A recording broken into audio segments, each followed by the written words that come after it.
সব থেকে গুরুত্বপূর্ণ তত্ত্ব কোনটা? প্রথম হলো সময়। জন্ম থেকে মৃত্যু পর্যন্ত এই যে সময়, এটাই তো হলো জীবন। দ্বিতীয় হলো জীবন, যাতে আমরা সময়ের সদ্ব্যবহার করি, শ্রেষ্ঠ থেকে শ্রেষ্ঠতর কাজ করার চেষ্টা করি।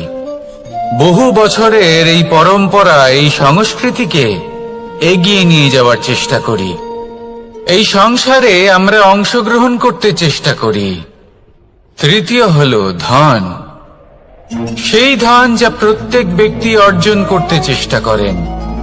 এবার এই তিনটি তত্ত্বের মধ্যে একটা সামঞ্জস্য আছে, সমান ব্যাপার আছে। সে ধনই হোক বা সময় হোক বা হোক জীবন।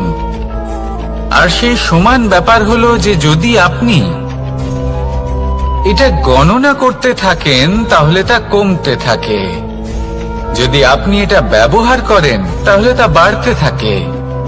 একে সংগঠিত করে রাখতে চেষ্টা করলে এ হাত থেকে ফসকে যায়, কিন্তু যদি আপনি একে সামলে রাখতে শিখে যান তাহলে এমন কাজ করবেন যাতে সংসারের সাথে সাথে পরবর্তী প্রজন্ম লাভবান হবে। যদি কিছু শিখতে চান তাহলে সামলাতে শিখুন, গণনা করা বা সংগঠিত করা নয়। আসুন আর আমার সাথে ভালোবেসে বলুন, রাধা রাধা। এই জীবনে আমাদের দুজন সঙ্গী, এক হলো অন্ধকার আর এক হলো প্রকাশ।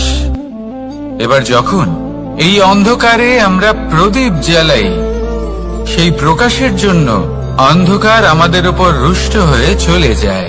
এবার যদি অন্ধকারকে খুশি করতে যাও তাহলে প্রকাশ আমাদের উপর রুষ্ট হয়ে চলে যায়। এ হলো ঠিক সেই পরিস্থিতি যে আমাদের দুই বন্ধু, তাদের মধ্যে সদ্ভাব নেই। যদি কোনো একজনের মান ভাঙাতে বা খুশি করতে যাও তাহলে দ্বিতীয়জন অবশ্যই রুষ্ট হয়। সেই অবস্থায় আপনাকে বোঝদারের মতো কাজ করতে হবে, যে কখন কাকে সমর্থন করতে হবে, কখন কার সাথে চলতে হবে।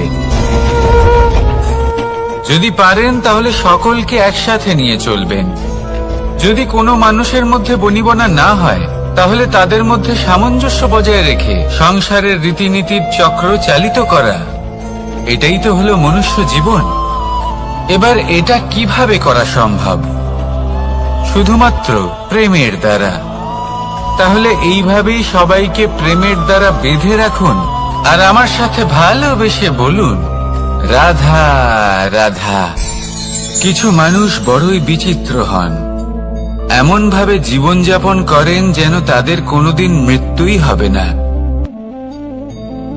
নিজেদের অহংকারের বশে একটা কথা ভুলে যান, যে যতই তারা নিঃশ্বাস নিচ্ছেন, যতই তারা জীবনযাপন করছেন, ততই তারা মৃত্যুর দিকে এগিয়ে চলেছেন। কারণ আমাদের এই জীবন তার নিঃশ্বাসের উপর নির্ভরশীল। নিঃশ্বাস চলছে মানে জীবন চলছে। নিঃশ্বাস যদি থেমে যায় তাহলে জীবনও থেমে যাবে। আমাদের জীবনের প্রদীপ যে কোনো মুহূর্তে নিভে যেতে পারে, আর কত সময় বাকি রয়েছে সেই বিষয়ে আমাদের কোনো ধারণাই নেই। তাই যে মুহূর্ত আমরা এখন যাপন করছি সেটার সদ্ব্যবহার করে নেওয়া যাক, কোনো শুভ কর্ম করে নেওয়া যাক, এমন কোনো কর্ম যার দ্বারা আমাদের ব্যক্তিত্বতে এমন এক চমক আসে যে আমাদের মৃত্যুর পরেও এই সংসার আমাদের চিরস্মরণীয় করে। কারণ একটা কথা ঠিক, মৃত্যু হলো একটা অটল সত্য, তাকে মেনে নিতেই হবে, স্মরণীয় করে রাখতেই হবে। যে সময় আছে তার সদ্ব্যবহার করুন আর আমার সাথে ভালোবেসে বলুন, রাধা রাধা। এই সংসারের সব থেকে বড় সুখ কি? কেউ বলবেন নিজের লক্ষ্য প্রাপ্ত করা, কেউ বলবেন ধন উপার্জন করা, কেউ বলবেন নিদ্রাই সব থেকে বড় সুখ, কেউ বলবেন রাজ্য লাভ করা, আবার কেউ বলবেন মাতার হাত থেকে খাবার খাওয়া, আদি ইত্যাদি। কিন্তু যদি সত্যি কথা বলি, এই সংসারের সবথেকে বড় সুখ হলো সেবা করা। কখনো কাউকে সেবা করে দেখুন। এই সেবা দ্বারা অন্য কোনো মানুষের আশীর্বাদ লাভ করাতেই সুখ রয়েছে। আপনার সেবা ভাব দ্বারা যখন কোনো মানুষ নিজের অন্তরাত্মা থেকে আপনাকে আশীর্বাদ করে, তার থেকে বড় সুখ আর কিছুই নেই। কারণ প্রত্যেক মানুষের মধ্যে ঈশ্বর বাস করেন। নরের সেবাই হলো নারায়ণের সেবা। নিষ্কাম সেবা করাই হলো সব থেকে বড় সুখ। তাই নিজের অন্তরে সেবার এই ভাব জাগ্রত করুন। যে সুখের কথা আমি বলছি, সেই সুখ অনুভব করেই দেখুন। এই মন সুপ্রসন্ন হয়ে বলবে, রাধা রাধা। মানুষের এই জীবন, মানুষ জন্ম নেয়, একটা নির্দিষ্ট সময়ের পরে এই সংসার ত্যাগ করে চলেও যায়। এবার শুধু এটাই আবশ্যক নয় যে এই জীবনকালকে আপনি যাপন করবেন, শুধু এটাই গুরুত্বপূর্ণ নয়। আবশ্যক এবং গুরুত্বপূর্ণ হলো এটা যে এই জীবনকালে আপনি এমন কিছু করেন যাতে এই সংসারের মঙ্গল হয়, যাতে এই সংসার আপনাকে মনে রাখে, আপনার থেকে প্রেরিত হয়, আপনার মতো হতে চায়। প্রত্যেক বছর আপনার জন্মতিথির অপেক্ষা করে, এমন ভাবে আপনার জন্মদিন পালন করে যাতে সেটা মহোৎসবের আকার ধারণ করে। এবার এই জন্মদিন এমনি এমনি মহোৎসবে পরিণত হয় না। তখন হয় না যখন কোনো ব্যক্তি রাজার রূপে বা কোনো গোয়ালার রূপে জন্মগ্রহণ করে। তখন পরিণত হয় যখন একজন মানুষ জন্মগ্রহণের পরে এই সংসারকে কোনো শিক্ষা দিয়ে যান। কিভাবে একজন মানুষ গোয়ালা থেকে রাজা হতে পারে, কিভাবে একজন মানুষ অসত্য থেকে সত্যের পথে চলতে শুরু করেন, অধর্ম থেকে ধর্মের পথে চালিত হতে পারেন, কিভাবে অন্ধকার থেকে প্রকাশের দিকে যেতে পারেন, কিভাবে নিজের আত্মাকে পরমাত্মার সাথে মিলিত করতে পারেন। তা সে রামনবমী হোক বা জন্মাষ্টমী হোক, তাদের জীবনের সাথে জড়িত প্রত্যেক মুহূর্ত একটা পরবের আকার ধারণ করে। তাহলে আপনিও এইভাবে নিজের জীবন যাপন করতে থাকুন। এই সংসারে শুধু ভালোবাসা বিতরণ করুন, কিছুটা এমন ভাবে বিতরণ করুন যাতে আপনি এই সংসার থেকে চলে যাওয়ার পরেও এই সংসারে আপনি শুধুই ভালোবাসা বিতরণ করতে পারেন। যদি আপনি এরকম করেন, সংসারকে প্রেরণা দেন, তাহলে আপনার জীবনও রাধা কৃষ্ণের প্রেমের মতোই অলৌকিক এবং দৈব হয়ে উঠবে। আসুন আর আমার সাথে ভালোবেসে বলুন, রাধা রাধা।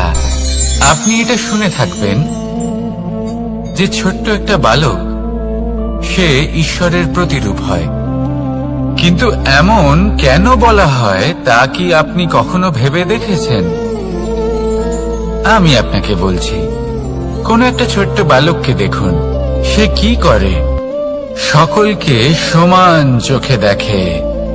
ওর মনে না কোনো ছলনা রয়েছে, না কোনো কপটতা, না অহংকার রয়েছে, আর না কোনো বিষয় নিয়ে কোনো চিন্তা।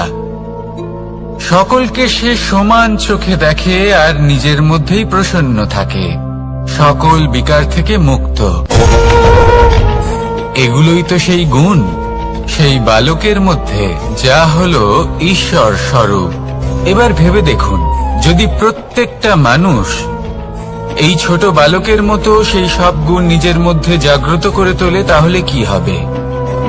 তারাও ঈশ্বর তুল্য হয়ে উঠবে। তাই আপনিও এটাই করুন, নিজের মনকে বিকার মুক্ত করুন সেই ছোট্ট বালকের মতো।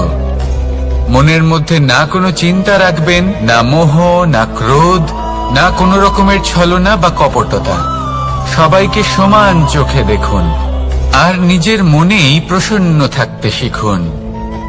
এই মন প্রেমময় হয়ে বলবে, রাধা রাধা। মানুষের জীবন বড়ই বিচিত্র হয়।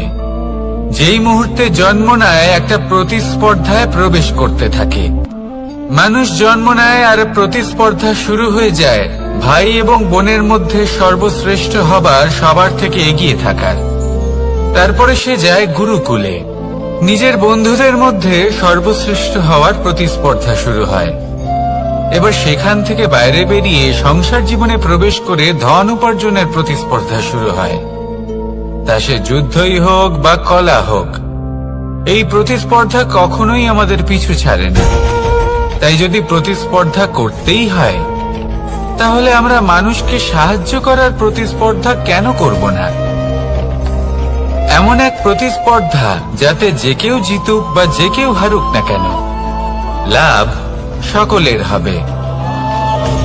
সকলের মধ্যে প্রেম বিতরণ করতে থাকুন, এইভাবেই আনন্দ বিতরণ করতে থাকুন, আর আমার সাথে ভালোবেসে বলুন রাধা রাধা। দু রকমের প্রাকৃতিক বেগ থাকে। প্রথম হলো বর্ষা। যখন এর বর্ষণ হয় তখন মাটিকে শীতল করে নতুন ফসল ফলায়। আর দ্বিতীয় হয় পবন, যা আমাদের সর্বদা শ্বাসবায়ু প্রদান করে। অশান্ত এই মনকে শান্তি প্রদান করে, এই ক্লান্ত শরীরে স্ফূর্তি প্রদান করে। আমাদের জীবনে যত আবেগ আছে তা হয় বর্ষার মতো হওয়া উচিত, নয় হওয়া উচিত পবনের মতো। ক্রোধ, মতভেদ, বিবাদ এগুলো হওয়া উচিত বর্ষার মতো। অর্থাৎ কিছু সময় পরে যেন এরা নিজে থেকেই ছিন্ন ভিন্ন হয়ে চলে যায়। আর যদি পবনের মতো কোনো আবেগ থাকা উচিত, তা হলো প্রেম, যা সর্বদা শ্বাসবায়ু প্রদান করে, সবসময় সাথে থাকে। একে আমরা অনুভব করতে পারি না, কিন্তু এ আমাদের অনুভব করার জন্য প্রাণবায়ু প্রদান করে। আর যখন চক্রবাতের মতো সে ভয়ঙ্কর হয়ে ওঠে, তখন সমগ্র সংসার বদলে দেয়। এর সারমর্ম একটাই, শক্তি। মতভেদ, ক্রোধ, বিবাদের মধ্যে নেই। শক্তি যদি থাকে, তা আছে প্রেমের মধ্যে। তাই এই প্রেমকে মনের মধ্যে রাখুন আর আমার সাথে বলুন রাধা রাধা। প্রত্যেকটা মানুষ আলাদা হয় আর অত্যন্ত বিশেষ হয়। প্রত্যেক মানুষ ভিন্ন ভিন্ন পরিবেশে পালিত হয়, বড় হয়। প্রত্যেকের নিজস্ব চিন্তা ভাবনা থাকে, নিজস্ব বিচারধারা থাকে। যখন অনেক ভিন্ন বিচারধারা একত্রিত হয়ে যায়, তখন শুরু হয় বিবাদ। এবার এই বিবাদের সময় আপনি দেখবেন দুই ব্যক্তি যাদের মধ্যে এই বিবাদ হচ্ছে, সবসময় এটা প্রমাণ করতে চান যে তার সামনের ব্যক্তি এবং তার ভাবনা, তার বিচারধারা বা তার বক্তব্য হলো অনুচিত।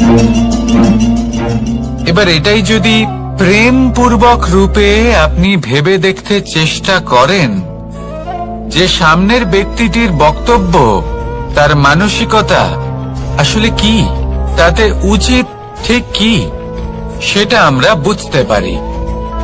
একদিকে হলো এই বিবাদ, যা আপনাকে সামনের ব্যক্তিটিকে অনুচিত প্রমাণ করতে বাধ্য করে।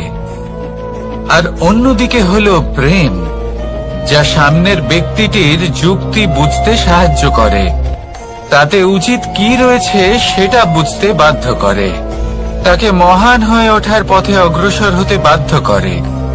তাই এই বিবাদকে ত্যাগ করুন আর প্রেমকে আপন করে নিন, আর এই প্রেম ভাব নিয়ে বলুন রাধা রাধা।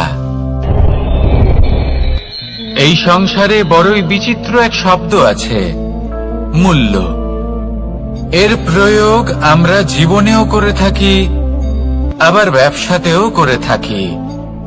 একজন উদ্যোগপতি সবসময় বলেন ব্যবসার মূল্য সবসময় উচ্চমান হওয়া উচিত, তাতে লাভ বেশি। অন্যদিকে আরেকজন ব্যক্তি যিনি পরোপকারী, যিনি ঈশ্বরের দর্শনের অভিলাষী, তিনি বলেন জীবনের মূল্য সবথেকে উচ্চমান হওয়া উচিত। অনেক সময় মানুষ কি করে থাকেন, ব্যবসার এই মূল্য তা উচ্চতার শিখরে পৌঁছানোর লোভে জীবনের মূল্য নামিয়ে ফেলেন, যেখানে এই সমগ্র সংসার প্রেমের দ্বারা চালিত হয়। প্রেমই হলো এই সংসারের আধার। এবার যদি আপনি প্রেম করতে শিখে যান, তাহলে ব্যবসাতে নিশ্চিত রূপে লাভের সাথে সাথে কীর্তি এবং যশ লাভও করতে পারবেন। তা আমি নিশ্চিত রূপে বলতে পারি, কারণ ব্যবসাতে ওঠা নামা এসব চলতেই থাকে। জীবনকে আপনি যদি একবার উচ্চতায় নিয়ে যেতে পারেন, তাহলে তা কখনোই নামবে না। আসুন আর আমার সাথে ভালোবেসে বলুন, রাধা রাধা। যা বাধা দেয় তা হলো অবরোধ, যা এগিয়ে নিয়ে যায় তা হলো বিকাশ, আর যা ভাগ করে দেয় তা হলো গুণ। আপনি সবাইকে আনন্দ দিন, তার বদলে আপনিও আনন্দ পাবেন। আপনি সবার মধ্যে প্রেম ছড়ান, আপনিও তার বদলে প্রেমই পাবেন। এই দেখুন না, মেঘেদের দেখুন। এই যে মেঘ, এই মেঘের গুণ এইটা নয় যে এরা জল সংগ্রহ করে রাখে। এদের গুণ হলো এটাই যে এই মেঘ সকলের মধ্যে জল ভাগ করে দেয়। ধরিত্রীর এবং জগতের তৃষ্ণা নিবারণ হয়। সূর্য, সূর্যের গুণ এইটা নয় যে সে সব থেকে বেশি তেজস্বী। তার গুণ হলো এটাই যে সে নিজের তেজ সবার মধ্যে ভাগ করে দিতে পারে। ঠিক সেইভাবেই জীবনে আনন্দ, উল্লাস, প্রেম এই সব কিছুই ভাগ করে নিতে শিখুন। এটাই হলো একটা গুণ, আর তার বদলে আপনি দ্বিগুণ আনন্দ, দ্বিগুণ উল্লাস, দ্বিগুণ প্রেম অবশ্যই পাবেন। যদি আপনি এই সবকিছু নিজের কাছেই জমিয়ে রাখেন, তাহলে আপনি নিজের বিকাশে নিজেই বাধা দেবেন। আসুন আর আমার সাথে ভালোবেসে বলুন, রাধা রাধা। আপনি কখনো মাখনের হাঁড়ি ভেঙেছেন? কত আনন্দ পাওয়া যায়। এই মাখনের হাঁড়ি ভাঙলে পুরো মাখন আমাদের গায়ে এসে পড়ে আর মন উচ্ছ্বসিত হয়ে ওঠে। কিন্তু তার জন্য বালগোপালদের কত চেষ্টা করতে হয় সেটা কখনো ভেবে দেখেছেন? প্রথমে বড়ই পরিশ্রম করে একের ওপর এক সাবধানে ওপরে চড়তে হয়, তারপরে ভারসাম্য বজায় রাখতে হয়, পড়ে গেলে হবে না। তারপর এই হাতের দ্বারা সেই মাখনের হাঁড়ি ভাঙতে হয়, তখন মাখন পড়ে। এবার এরকমই কিছু আমাদের জীবনে আমাদের সাথেও হয়। এবার আপনি বলবেন যে মাখনের হাঁড়ি ভাঙার এই প্রক্রিয়া, তার সাথে জীবনের কি সম্পর্ক থাকতে পারে? আসলে আমাদের মনের মাঝেও একটা হাঁড়ি রয়েছে, অহংকারের হাঁড়ি। আর এই অহংকারের হাঁড়ি যখন ভেঙে যায়, তখন প্রসন্ন হবার আনন্দ চতুর্দিকে ছড়িয়ে পড়ে। এই মন, এই আত্মা, এই দুই প্রসন্ন হয়ে যায়। কিন্তু তার জন্য আপনাদেরকেও বালগোপালের মতো চেষ্টা করে যেতেই হবে, ভারসাম্য বজায় রাখতেই হবে মনের মাঝে এবং এই বুদ্ধিতে, ভালো এবং মন্দের মধ্যে, লোভ এবং পরমার্থের মধ্যে। আর তারপর নিজে হাতে অহংকারের এই হাঁড়ি ভেঙে দিতে হয়। দেখুন, যদি ঈশ্বরের সঙ্গ লাভ করতে চান, তাহলে অহংকারের এই হাঁড়ি ভাঙতেই হবে। আসুন আর আমার সাথে ভালোবেসে বলুন, রাধা রাধা। মুঠো হাতের শক্তি বেশি, মুঠো খুললেই তা দুর্বল। তা এমন কি থাকা উচিত এই বন্ধ মুঠোয় যা লাখের সমান? মানসিকতা এবং স্বপ্ন। মানুষ জন্মগ্রহণ করে, তার মানসিকতা সময়ের সাথে উন্নত হয়। মানসিকতা অনুযায়ী সে স্বপ্ন দেখে, আর সেই স্বপ্ন সার্থক করতে সে পরিশ্রম করতে থাকে। কিন্তু খুব গুরুত্বপূর্ণ একটা কথা আছে যা আপনার মনে রাখা উচিত। আপনার এই মানসিকতা, আপনার এই স্বপ্ন, তা যেন আপনার নিয়ন্ত্রণে থাকে। আপনার বন্ধ মুঠোয় যেন এর লাগাম থাকে, আপনি যেন এর প্রভু হন। যদি তা হয় তবেই আপনি লাভবান হবেন।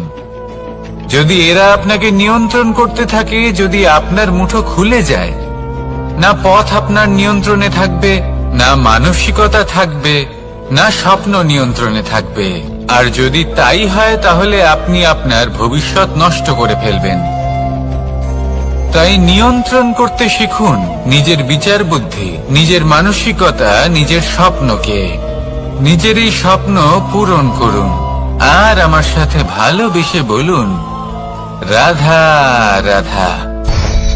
এই সংসারের সব থেকে কঠোর ধাতুর মধ্যে একটি হলো লোহা। লোহা দিয়ে আমরা অনেক অস্ত্র শস্ত্র লাভ করি, অনেক বস্তুও লাভ করি। এবার এই লোহাকে কাটার জন্য, একে কোনো আকার দেওয়ার জন্য কি প্রয়োগ করতে হয়?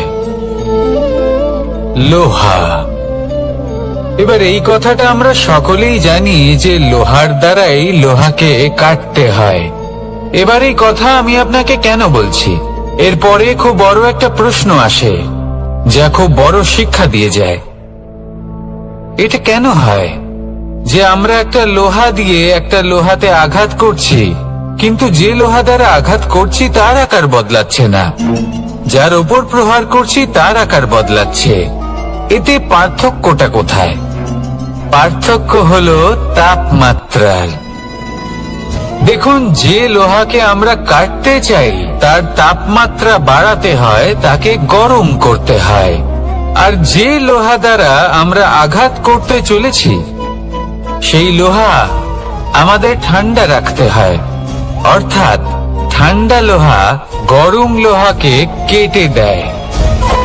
এবার এই শিক্ষা কি আমাদের জীবনে যথেষ্ট নয়? আমাদের জীবনে অনেক সমস্যা আসতে পারে, কিন্তু আমাদের এই বিষয়ে বিশেষ খেয়াল রাখতে হবে যে আমাদের মনকে আমরা যেন ঠান্ডা রাখি, এই মস্তিষ্ককে শান্ত রাখতে হবে।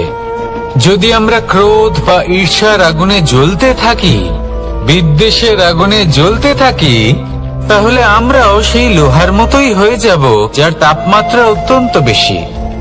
তখন যে কেউ এসে আমাদের বিচ্ছিন্ন করে চলে যাবে। মনে রাখবেন, যিনি যত বেশি স্থির বুদ্ধির অধিকারী, যিনি হলেন সব থেকে বেশি শান্ত, তিনি হলেন সব থেকে বেশি বলশালী। তাহলে শান্ত থাকুন আর আমার সাথে ভালোবেসে বলুন, রাধা রাধা। এই সমগ্র সংসারের সব থেকে গুরুত্বপূর্ণ ব্যক্তি কে? স্বয়ং আপনি। নিজের জন্য তো বটেই, তাই না? কারণ যখন আপনি জন্মগ্রহণ করেন, নিজের চোখ খোলেন, এই সংসারে আসেন, তখনই তো এই সংসারকে আপনি দেখতে পান, অনুভব করতে পারেন। এখানকার আবেগ, এখানকার মানুষজন তখন থেকেই অনুভব করেন। যদি আপনি না থাকেন তাহলে এই সংসারের অস্তিত্ব আপনার কাছে শূন্যের সমান, তাই না?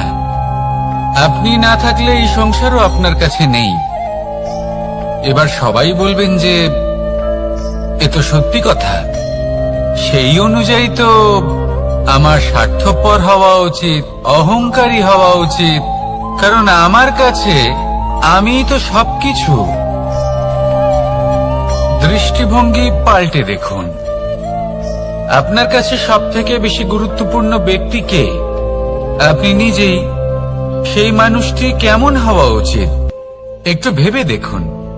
সব সময় সকলকে সাহায্য করুন, একসাথে মিলে পরিশ্রম করুন, সাহায্য করুন অন্যদেরকে। এটা অতি আবশ্যক। এবং তার থেকেও বেশি গুরুত্বপূর্ণ হলো এটাই যে আপনার মনে যেন কখনো এই বিষয়ে ভয় না থাকে যে আমি আমার প্রিয়জনদের, আমার কাছের মানুষগুলিকে হারিয়ে ফেলব। এই ভয় কখনোই মনের মধ্যে থাকা উচিত নয়। যদি ভয় থাকে তাহলে থাকুক এই বিষয়ে যে সকল মানুষ আমার জীবন থেকে, আমার থেকে দূরে চলে যাচ্ছেন, তাদের বাধা দিতে দিতে আমি যেন নিজেকেই না হারিয়ে ফেলি, নিজের অস্তিত্বকেই না হারিয়ে ফেলি, নিজের ব্যক্তিত্বকে, নিজের বিচারধারাকে, নিজের করুণার শক্তি না হারাই। তাহলে এই ভয় ত্যাগ করুন আর আমার সাথে ভালোবেসে বলুন, রাধা রাধা। মানুষের দুটো রূপ রয়েছে, এক আমাদের এই মুখ যা শুধুই চোখে দেখা যায়, আর দ্বিতীয় আমাদের এই মন যা শুধুমাত্র অন্তরাত্মা দ্বারা দেখা যায়। এবার আমাদের এই মুখ তা ঈশ্বর সকলকেই আগে থেকেই প্রদান করেছেন, কিন্তু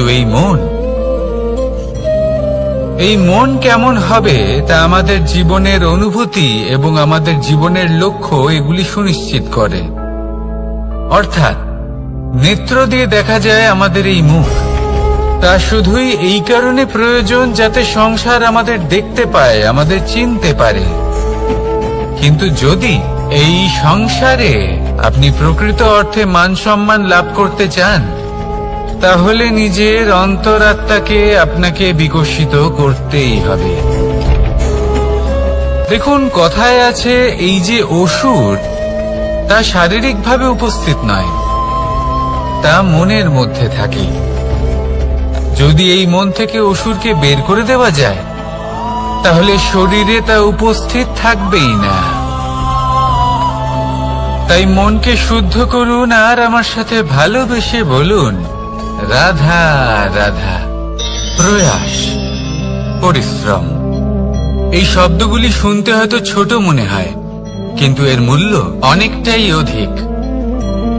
এবার প্রয়াসও কিন্তু দুই ধরনের হয়।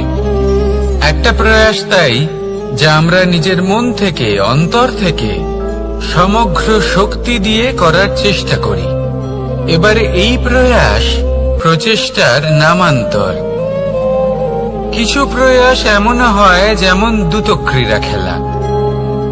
মানুষ বলেন, আজ একটু প্রয়াস করি, একটু দ্রুতক্রীড়া খেলেই দেখি, যদি বিজয়ী হই তবে ভালো ব্যাপার, যদি না হই তবে আর কখনো খেলবো না। এটাও কিন্তু প্রয়াস, কিন্তু এই প্রয়াস পরিশ্রম নয়। পাণ্ডবদের দেখুন, ওনারা যখন পরিশ্রম করেছিলেন তখন খাণ্ডবপ্রস্থকেও ইন্দ্রপ্রস্থ বানিয়েছিলেন। দ্রুতক্রীড়া খেললেন, সেই মুহূর্তেই ইন্দ্রপ্রস্থ হারিয়ে ফেললেন। পরিশ্রম করলেন, সগৌরবে রাজা হলেন। দ্রুতক্রীড়া খেললেন, তখন এক মুহূর্তে রাজা থেকে নিঃস্ব হয়ে গেলেন। সারমর্ম এটাই যে দ্রুতক্রীড়া কখনো কখনো আপনার মিত্র হতে পারে, কখনো সে আপনাকে বিজয়ী করতে পারে, কিন্তু প্রয়াস এবং পরিশ্রম যখন একসাথে মিলিত হয় তখন তা সর্বদাই আপনার সাথে থাকে। প্রয়াস করতে থাকুন, পরিশ্রম করতে থাকুন, আর আমার সাথে ভালোবেসে বলুন, রাধা রাধা। মানুষ কখনো কখনো সময়কে নিয়ন্ত্রণ করতে চেষ্টা করে, কখনো কখনো সময়ের গুরুত্ব বুঝতে পারে না। এটা ভাবে যে এই কিছু মুহূর্ত কেটে যাক, একে অতিবাহিত করি, তাহলে কি বা হবে, কয়েকটা মুহূর্ত মাত্র। কিন্তু তা নয়। আজকের একটা মুহূর্ত ভবিষ্যতের অনেক বড় পরিবর্তনের ভিত হতে পারে। আজকের একটা মুহূর্ত আপনার ভবিষ্যৎকে উজ্জ্বল করে তুলতে পারে। সেই জন্য ছোট ছোট মুহূর্তগুলিকে অদেখা করবেন না। সময়কে কাজে লাগান, পূর্ণরূপে কাজে লাগান।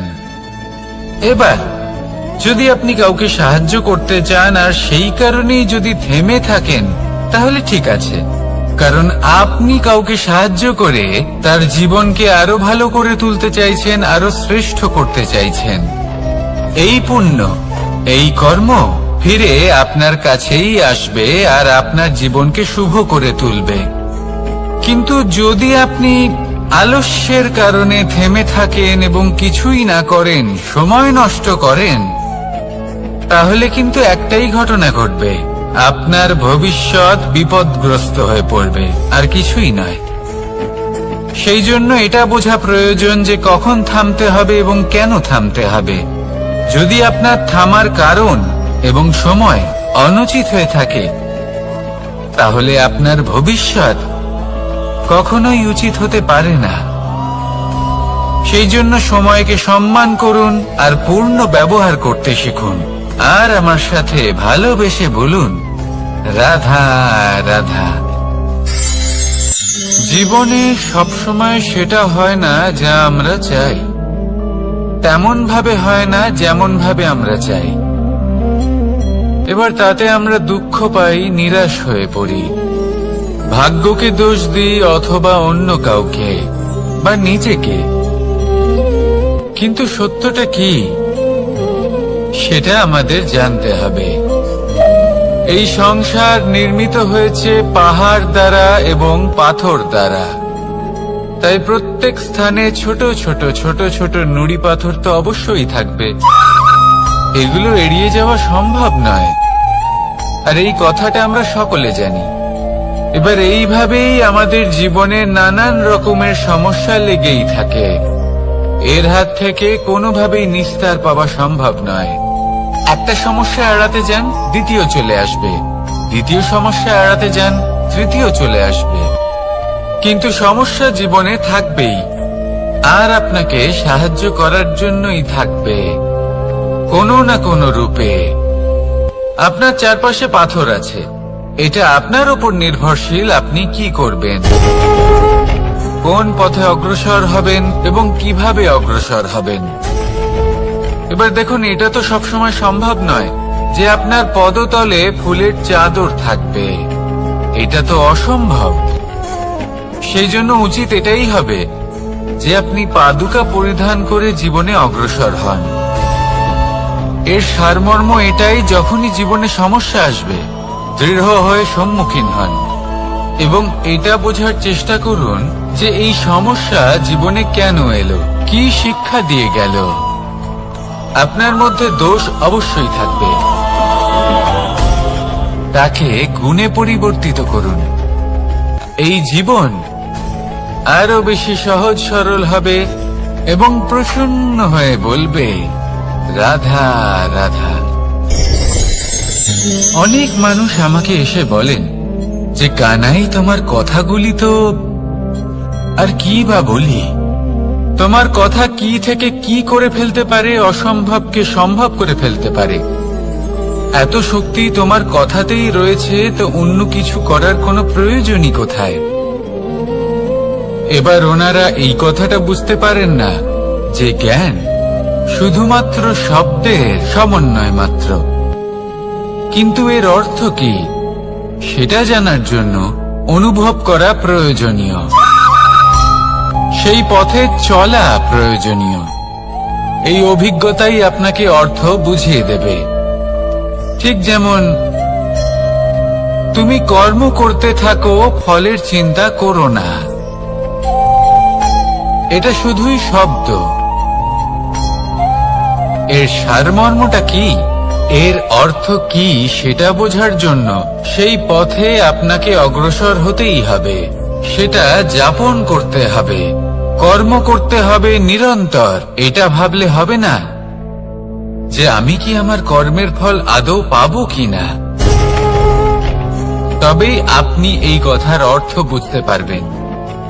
কখনো ভেবে দেখবেন, আমাদের বাড়িতে যারা জ্যেষ্ঠ আছেন, বড় আছেন, আমরা তাদের পুজো করি, তাদের সেবা করি, আমরা তাদের চরণ স্পর্শ করি। কেন? কারণ ওনাদের কাছে আমাদের থেকে অনেক বেশি জীবনের অভিজ্ঞতা থাকে। জীবনে শুধুমাত্র জ্ঞান শোনাটা প্রয়োজনীয় নয়, তা বুঝতে পারা প্রয়োজনীয়। তা যদি যাপন করেন তবেই অভিজ্ঞতা হবে, তবেই প্রকৃত অর্থ বুঝতে পারবেন। তাহলে জ্ঞান শুধু শুনবেন না, বুঝুন, তাকে আচরণে আনুন এবং আমার সাথে ভালোবেসে বলুন, রাধা রাধা। এই সংসারের সব থেকে গুরুত্বপূর্ণ তত্ত্ব কোনটা? প্রথম হলো সময়। জন্ম থেকে মৃত্যু পর্যন্ত এই যে সময়, এটাই তো হলো জীবন। দ্বিতীয় হলো জীবন, যাতে আমরা সময়ের সদ্ব্যবহার করি, শ্রেষ্ঠ থেকে শ্রেষ্ঠতর কাজ করার চেষ্টা করি। বহু বছরের এই পরম্পরা, এই সংস্কৃতিকে এগিয়ে নিয়ে যাওয়ার চেষ্টা করি। এই সংসারে আমরা অংশগ্রহণ করতে চেষ্টা করি। তৃতীয় হলো ধন, সেই ধন যা প্রত্যেক ব্যক্তি অর্জন করতে চেষ্টা করেন। এবার এই তিনটি তত্ত্বের মধ্যে একটা সামঞ্জস্য আছে, সমান ব্যাপার আছে। সে ধনই হোক বা সময় হোক বা হোক জীবন। আর সেই সমান ব্যাপার হলো যে যদি আপনি এটা গণনা করতে থাকেন তাহলে তা কমতে থাকে, যদি আপনি এটা ব্যবহার করেন তাহলে তা বাড়তে থাকে। একে সংগঠিত করে রাখতে চেষ্টা করলে এ হাত থেকে ফসকে যায়, কিন্তু যদি আপনি একে সামলে রাখতে শিখে যান তাহলে এমন কাজ করবেন যাতে সংসারের সাথে সাথে পরবর্তী প্রজন্ম লাভবান হবে। যদি কিছু শিখতে চান তাহলে সামলাতে শিখুন, গণনা করা বা সংগঠিত করা নয়। আসুন আর আমার সাথে ভালোবেসে বলুন, রাধা রাধা। এই জীবনে আমাদের দুজন সঙ্গী, এক হলো অন্ধকার আর এক হলো প্রকাশ। এবার যখন এই অন্ধকারে আমরা প্রদীপ জ্বালাই, সেই প্রকাশের জন্য অন্ধকার আমাদের উপর রুষ্ট হয়ে চলে যায়। এবার যদি অন্ধকারকে খুশি করতে যাও তাহলে প্রকাশ আমাদের উপর রুষ্ট হয়ে চলে যায়। এ হলো ঠিক সেই পরিস্থিতি যে আমাদের দুই বন্ধু, তাদের মধ্যে সদ্ভাব নেই। যদি কোনো একজনের মান ভাঙাতে বা খুশি করতে যাও তাহলে দ্বিতীয়জন অবশ্যই রুষ্ট হয়। সেই অবস্থায় আপনাকে বোঝদারের মতো কাজ করতে হবে, যে কখন কাকে সমর্থন করতে হবে, কখন কার সাথে চলতে হবে। যদি পারেন তাহলে সকলকে একসাথে নিয়ে চলবেন। যদি কোনো মানুষের মধ্যে বনিবনা না হয় তাহলে তাদের মধ্যে সামঞ্জস্য বজায় রেখে সংসারের রীতিনীতির চক্র চালিত করা, এটাই তো হলো মনুষ্য জীবন।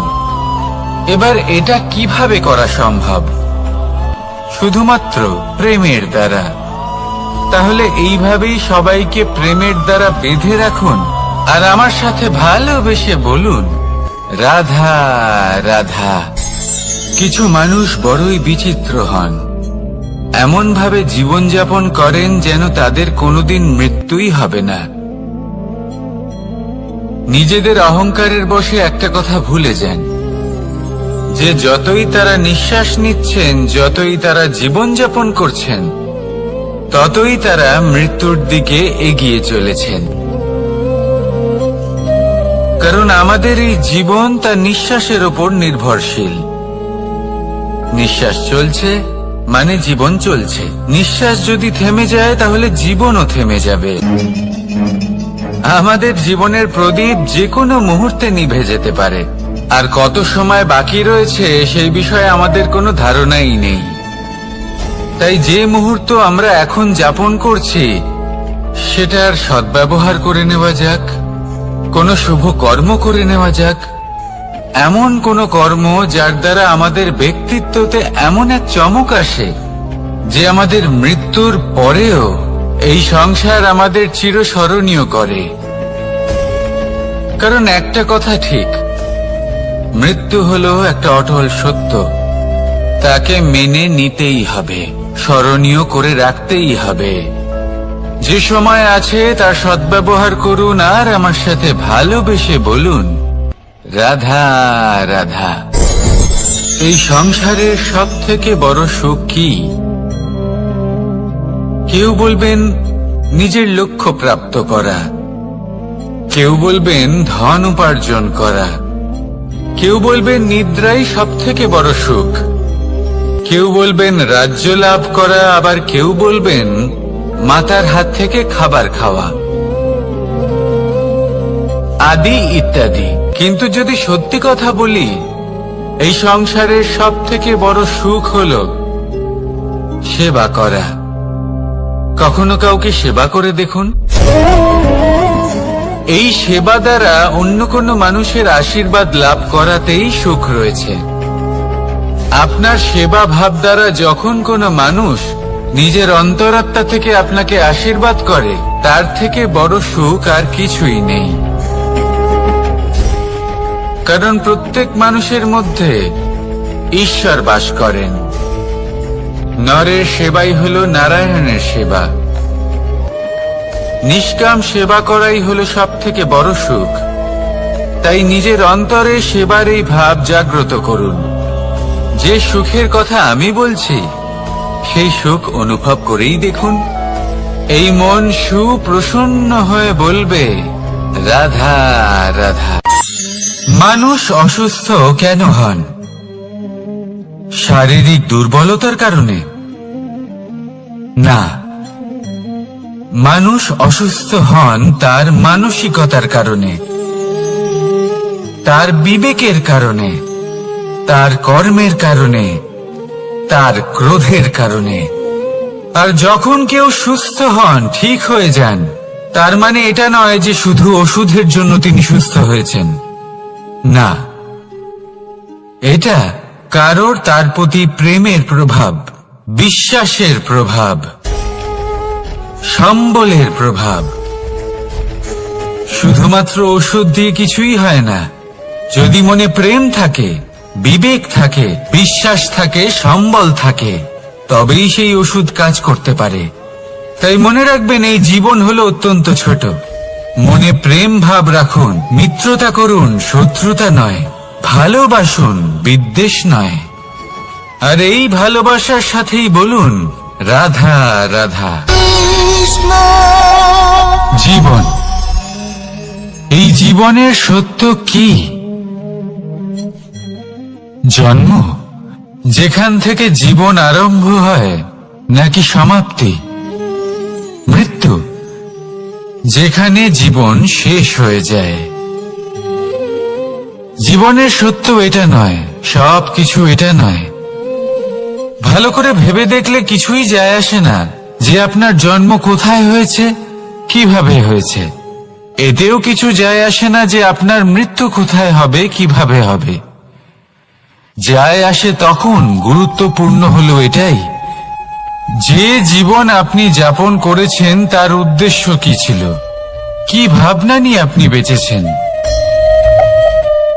এখন যদি আপনি এমন কিছু করেন যার দ্বারা এই সংসার আপনার থেকে জীবন যাপনের প্রেরণা পেতে পারে, মৃত্যুর পরেও আপনার কর্ম দেখে তা স্মরণ করে জীবনে বাঁচতে শেখেন, তাহলে তার তাৎপর্য হলো আপনি নিজের কর্মের দ্বারা, নির্বাচনের দ্বারা অমর হয়ে গেছেন। দেখুন, জীবনে দুশ্চিন্তা করা হলো বৃথা, মৃত্যুর ভয়ও হলো বৃথা। কারণ আত্মা কখনো মরে না, তাকে কেউ শেষ করতে পারে না। না কাল, না মৃত্যু, আর না সময়। যদি এমন কিছু থাকে যা আপনার আত্মাকে শেষ করে দিতে পারে, তাহলে তা আপনারই নিজের দুষ্কর্ম। তাই এই যে জীবনকাল আপনার কাছে রয়েছে, তাতে শুধু শুভ কর্ম করুন, দুশ্চিন্তা করা ত্যাগ করুন। এমন কর্ম করুন যা দেখে সংসার উচিত পথে চলে আসবে, শুভ কর্ম করবে। যদি আপনার মৃত্যুর পরে সংসার আপনাকে স্মরণ করে শিক্ষা লাভ করে, উচিত পথে চলে, প্রেরিত হয়, তাহলে আপনিও অমর হয়ে যাবেন। আসুন আমার সাথে ভালোবেসে বলুন, রাধা রাধা। কথায় আছে, যা কিছু অন্তর থেকে নিঃসৃত হয় তা অশুভ হয় না। অশুভ হলো সেই বোধ, সেই ইচ্ছে যা অন্তর থেকে নিঃসৃত হলেও কখনোই বিবেকের দ্বারা পরখ করা হয় না। এমনই একটা অনুভূতি হলো ক্রোধ। এই ক্রোধ আপনার বিবেকই হরণ করে নেয়, আপনার করুণা হরণ করে নেয়। আপনি ভাবনা চিন্তা করার যোগ্যতাই হারিয়ে ফেলেন। এবার যদি আপনি সংসারকে নিয়ন্ত্রণ করতে চান, ভবিষ্যতের ওপর নিয়ন্ত্রণ রাখতে চান, বর্তমানের ওপর নিয়ন্ত্রণ রাখতে চান, তাহলে প্রথমে নিজের ক্রোধের উপর নিয়ন্ত্রণ করা শিখতে হবে, কারণ এই ক্রোধ আপনার বন্ধু নয়, এ আপনার শক্তি নয়, এ হলো আপনার দুর্বলতা, আর এটা শত্রুর শক্তি বাড়িয়ে তোলে, আর শেষ পর্যন্ত ক্ষতি আপনারই হয়। তাই এই ক্রোধকে নিজের নিয়ন্ত্রণে রাখুন। অশুভ মন্তব্য আপনা থেকেই অসফল হয়ে যাবে। আসুন আমার সাথে ভালোবেসে বলুন, রাধা রাধা।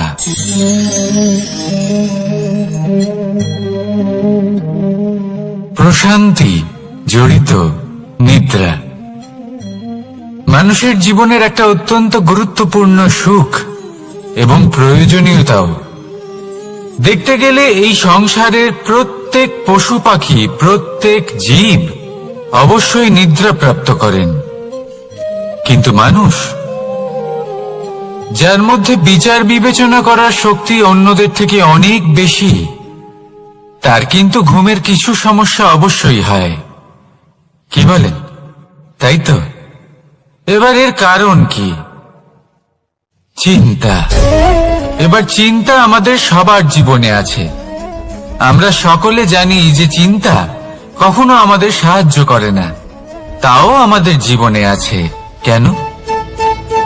চিন্তার মাধ্যমে কি কখনো কোনো সমস্যার সমাধান হয়েছে? অর্থের চিন্তা করলে কি অর্থ লাভ হয়? ভবিষ্যতের চিন্তা করলে কি ভবিষ্যৎ ঠিক হয়ে যায়? স্বাস্থ্যের চিন্তা করলে কি স্বাস্থ্য নিজে থেকেই ঠিক হয়? হয় না। তাহলে এই সব কিছু থেকে আমাদের একটা ছোট্ট শিক্ষা অবশ্যই লাভ করা উচিত। আপনিও আপনার কাঁধ থেকে চিন্তার এই বোঝা নামিয়ে ফেলুন, আর এই সব ইচ্ছে একত্রিত হয়ে আমাদের মনে চিন্তা উৎপন্ন করে। তাই এই চিন্তাগুলিকে ত্যাগ করুন। প্রকৃতির প্রেমের উপর বিশ্বাস রাখুন। মনে রাখবেন, যিনি চিন্তা মুক্ত হবেন তিনি চিতা মুক্ত হবেন। সুখের নিদ্রা প্রাপ্ত করুন, আর নিদ্রায় যাবার আগে আমার সাথে ভালোবেসে বলুন, রাধা রাধা। মহাদেব, সেই দেবতা যিনি মহান, যাকে দেবতাদের দেবতা বলা হয়, যিনি হলেন আমার আরাধ্য। কখনো আপনার মনে এই প্রশ্ন এসেছে যে শিবকেই কেন মহাদেব বলা হয়, অন্য কোনো দেবতাকে কেন বলা হয় না? সেই কারণ মহাদেবের মধ্যে, ওনার মধ্যে এমন এক বিশেষ গুণ রয়েছে যা অন্য কারণ নেই। তা হলো নিঃস্বার্থ হয়ে মানুষের সেবা করা। যদি প্রয়োজন পড়ে, যদি সৃষ্টির পথে বিনাশের কালো মেঘ ছেয়ে থাকে, তখন নিজের প্রাণের চিন্তা না করে হলাহল পান করার জন্য প্রস্তুত থাকেন মহাদেব। আর এই অদ্বিতীয় ত্যাগের জন্যই শিবকে মহাদেব বলে ডাকা হয়। এবার যদি কোনো মানুষও নিঃস্বার্থ ভাবনার দ্বারা নিজেকে অর্পণ করে দেয় এই জগতের কল্যাণের জন্য, মানুষের সেবার জন্য, তাহলে তিনিও মহাপুরুষ, মহামানব হতে পারেন। যদি কেউ অভুক্ত থাকেন, তাহলে নিজের থালা থেকে অর্ধেক খাবার তাকে দিয়ে দিন। যদি কেউ অসুস্থ হন, তাহলে তাকে সেবা করার, চিকিৎসা করার চেষ্টা করুন। এই জীবন শুধু নিজের জন্য নয়, অন্যদের প্রতি, সমস্ত সংসারের প্রতি উৎসর্গ করুন। যদি এইসব মানুষ শিখে যান, তাহলে তিনি মহাদেবের পথে অগ্রসর হতে পারেন। যদি মানুষ নিঃস্বার্থ ভাবনার দ্বারা এই সংসারের সেবা করতে শিখে যান, তাহলে তিনি নিশ্চিত রূপে মহামানব অবশ্যই হতে পারবেন।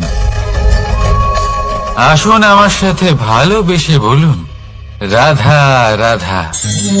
স্বর্ণ, হিরে, মুক্ত, মানিক, এই সব কিছুকে আগে পাথর বলা হতো। তাহলে এমন কি হলো যে এদের রত্ন বলা হয়? আর রত্ন তা বাস্তবে আসলে কি? এটা হলো সেই পাথর যাকে আগে আগুনের তাপ সহ্য করতে হয়েছে, পরখ করা হয়েছে, যাচাই করা হয়েছে, এদের কাটার চেষ্টা করা হয়েছে, কিন্তু তারা কখনোই নষ্ট হয়নি, বরং তারা আরো উদ্ভাসিত হয়েছে, আরো উজ্জ্বল হয়েছে, এই সংসারে আরো প্রকাশ ছড়িয়ে দিয়েছে। সেই জন্য এরা হলো এত অমূল্য, সেই জন্য এরা হলো বহুমূল্য, সেই জন্য এদের রত্ন বলা হয়।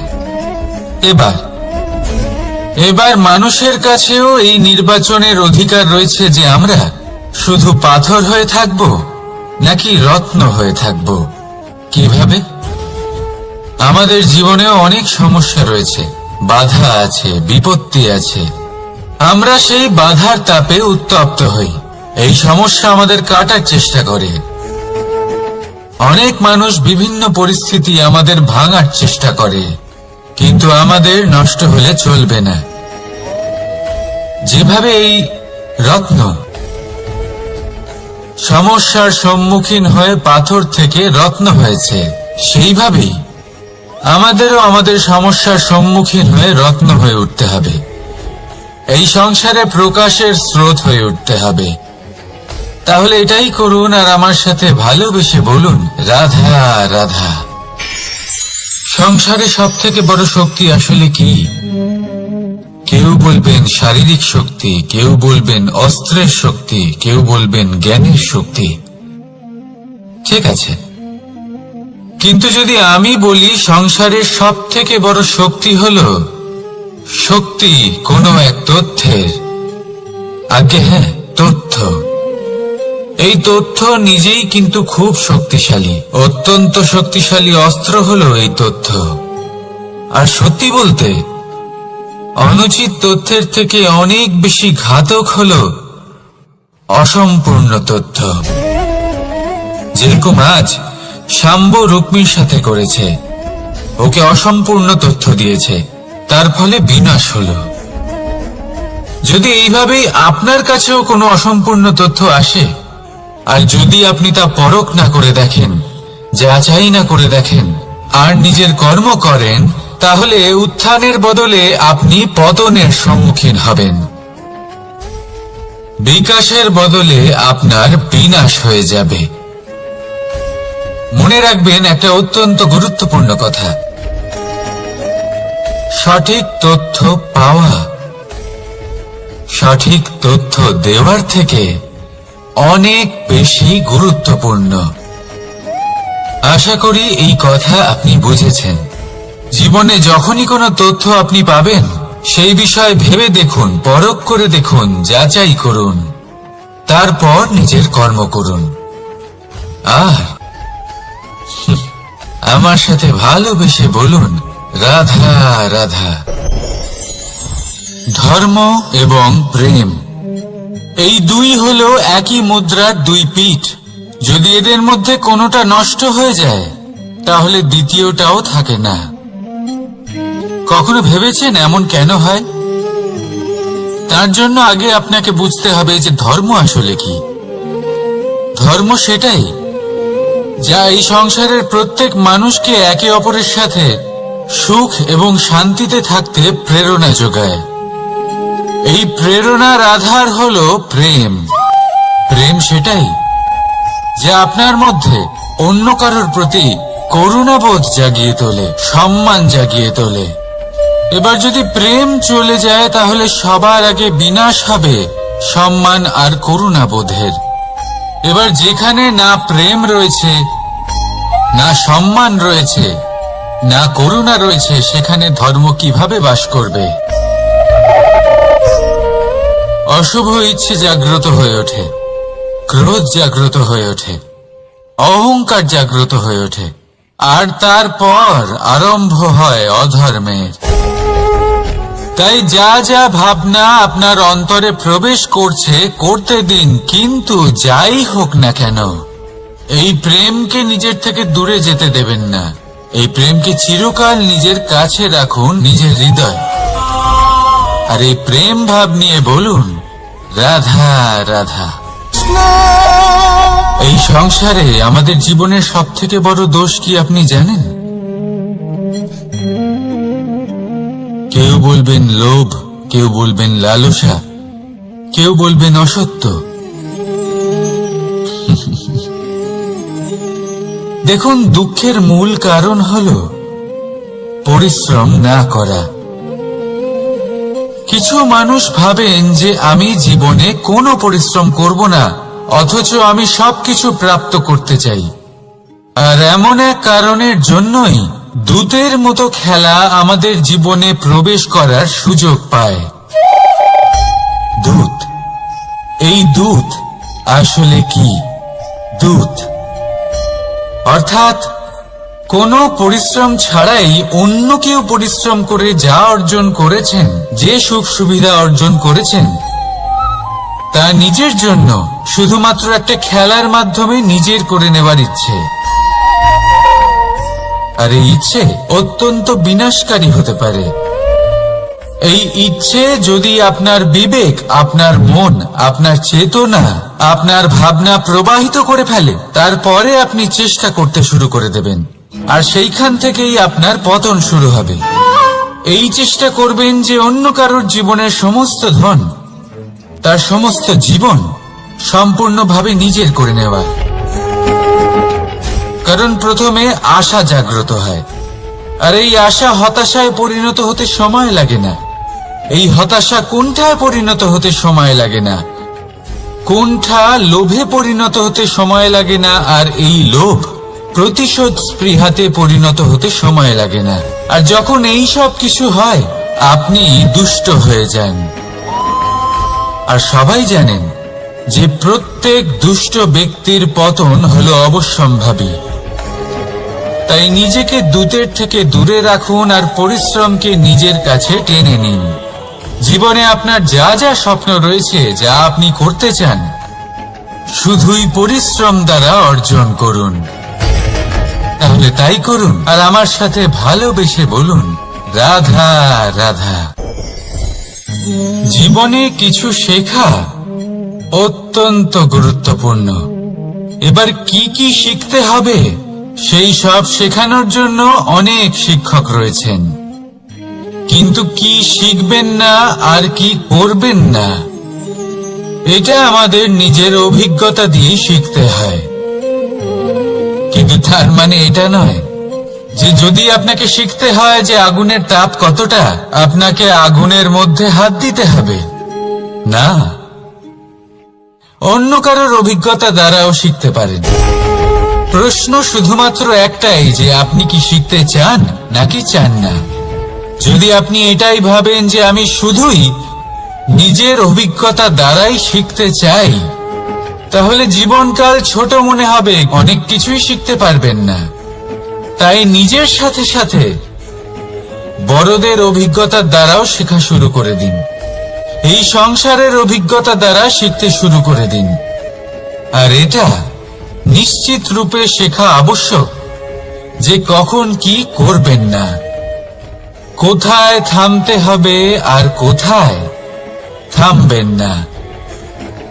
তাহলে আসুন আর আমার সাথে ভালোবেসে বলুন, রাধা রাধা। ভোজন। এবার ভোজন সংগ্রহ করার জন্য মানুষ কি না করেন, সব সময় চেষ্টা করতে থাকেন। ফসল উৎপাদনের জন্য অনেক পরিশ্রম করতে থাকেন, কিন্তু অনেক সময় অনেক পরিশ্রম করার পরেও ফসল ভালো উৎপাদন হয় না। এর কারণ কি? কারণ হলো এটাই যে আপনি পরিশ্রম হয়তো অনেক করেছেন, কিন্তু আপনার নজর তো সেই বীজের দিকে ছিলই না যা আপনি রোপণ করেছেন। সেই জন্য সব সময় কোনো বীজ রোপণ করার আগে তাকে পরখ করে দেখুন, তা অত্যন্ত আবশ্যক। আর সেইভাবেই যখনই কোনো কর্মের প্রশ্ন আসে, তাহলে সেখানে শুধুমাত্র পরিশ্রম যথেষ্ট নয়। সেই কাজের প্রতি আপনার কর্তব্য কি, আপনার উদ্দেশ্য কি, সেটা জানা হলো অত্যন্ত গুরুত্বপূর্ণ। তাই কর্ম করুন, কিন্তু সেই কর্মের প্রতি আপনার যা উদ্দেশ্য তার মাহাত্ম্য বুঝতে চেষ্টা করুন। তাহলে আসুন আমার সাথে ভালোবেসে বলুন, রাধা রাধা। জীবনে যখনই কোনো বস্তু বা সুখ স্বাচ্ছন্দ্য অধিক মাত্রায় আপনার কাছে চলে আসে, তখন নিজেকে শ্রেষ্ঠ মনে করার একটা প্রবণতা দেখা যায়, যা হয় আত্মবিশ্বাসে পরিণত হয়, নয়তো অহংকারে। এবার আত্মবিশ্বাস আর অহংকারের মধ্যে অনেক বড় পার্থক্য রয়েছে। আমি এটা করতে পারি, আমি ওটাও করতে পারি, এ হলো আত্মবিশ্বাস। শুধুমাত্র আমি এটা করতে পারি, শুধুমাত্র আমি ওটাও করতে পারি, আমি হলাম সর্বশ্রেষ্ঠ, এটা হলো অহংকার। এবার এই অহংকার এর ধ্বনি অনেক দূর প্রবাহিত হয়, আর এর প্রহার সর্বপ্রথম আপনাকে বিপর্যস্ত করে। এবার এই অহংকার এর বিপরীত শব্দ হলো বিনয়, অর্থাৎ নিজের ঊর্ধ্বে উঠে অন্যের বিষয় ভাবনা চিন্তা করা, সংসারের বিষয়ে ভাবা। এই বিনয়ী হবার চেষ্টা করুন, একের থেকে অনেক হওয়ার চেষ্টা করুন এবং একসাথে থাকার চেষ্টা করুন। নিশ্চিত রূপেই আপনি বিকাশের কারণ হবেন। মত্ততা থেকে নিজেকে দূরে রাখুন, অহংকার থেকে নিজেকে দূরে রাখুন। এই মন প্রসন্ন হয়ে বলবে রাধা রাধা। কোনো এক বস্ত্রে যদি ছোট্ট একটা ছিদ্র উৎপন্ন হয়, আর যদি আমরা তার দিকে নজর না দিই, তাহলে সময়ের সাথে সমগ্র বস্ত্র ছিঁড়ে যায় আর কোনো কাজে আসে না। যদি কোনো একটা নৌকাতে ছোট্ট একটা ছিদ্র উৎপন্ন হয়, তাহলে সময়ের সাথে পুরো নৌকাই জলে ডুবে যায়। লক্ষ্যের দিকে অগ্রসর হওয়ার সময় একটা ছোট্ট ভুল আপনি যদি করে ফেলেন, তাহলে আপনাকে তার লক্ষ্যের থেকে দূরে করে দিতে পারে। এমনটা এই সম্পর্কের সাথেও হয়ে থাকে।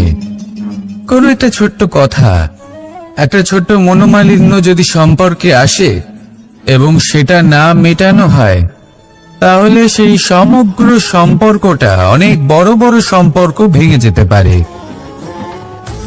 যদি আপনার সম্পর্কে ছোট্ট একটা ছিদ্র উৎপন্ন হয়, তাহলে প্রেমের সূচ আর স্নেহের সুতো দ্বারা সেলাই করে ফেলুন, যাতে আপনার এই সম্পর্ক অটুট থাকে এবং প্রেম দ্বারা পরিপূর্ণ থাকে।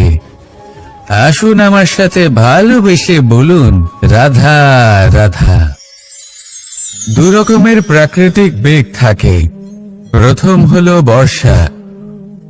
যখন এর বর্ষণ হয়, তখন মাটিকে শীতল করে নতুন ফসল ফলায়। আর দ্বিতীয় হয় পবন, যা আমাদের সর্বদা শ্বাসবায়ু প্রদান করে। অশান্ত এই মনকে শান্তি প্রদান করে, এই ক্লান্ত শরীরে স্ফূর্তি প্রদান করে। আমাদের জীবনে যত আবেগ আছে, তা হয় বর্ষার মতো হওয়া উচিত, নয় হওয়া উচিত পবনের মতো। ক্রোধ, মতভেদ, বিবাদ, এগুলো হওয়া উচিত বর্ষার মতো।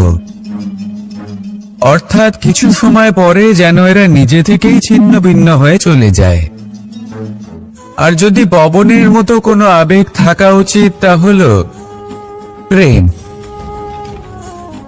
যা সর্বদা শ্বাসবায়ু প্রদান করে, সবসময় সাথে থাকে। একে আমরা অনুভব করতে পারি না, কিন্তু এই আমাদের অনুভব করার জন্য প্রাণবায়ু প্রদান করে। আর যখন চক্রবাতের মতো সে ভয়ঙ্কর হয়ে ওঠে, তখন সমগ্র সংসার বদলে দেয়। এর সারমর্ম একটাই, শক্তি।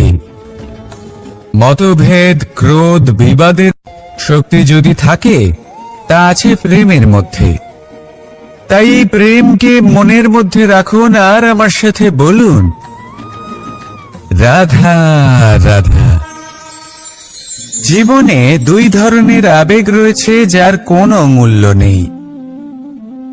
আমার কথার অর্থ এটা নয় যে এদের কোনো গুরুত্ব নেই, গুরুত্ব যথেষ্টই রয়েছে, শুধু এদের জন্য আপনাকে কোনো অমূল্য দিতে হয় না। প্রথম আবেগ হলো আনন্দ, প্রসন্নতা। এটা আপনি যে কোনো জায়গায় খুঁজে পেতে পারেন, যদি আপনি খুঁজে পেতে চান।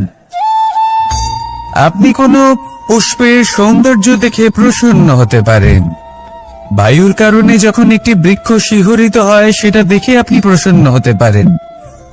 একটা ছোট্ট শিশুর কলরব শুনেও আপনি প্রসন্ন হতে পারেন।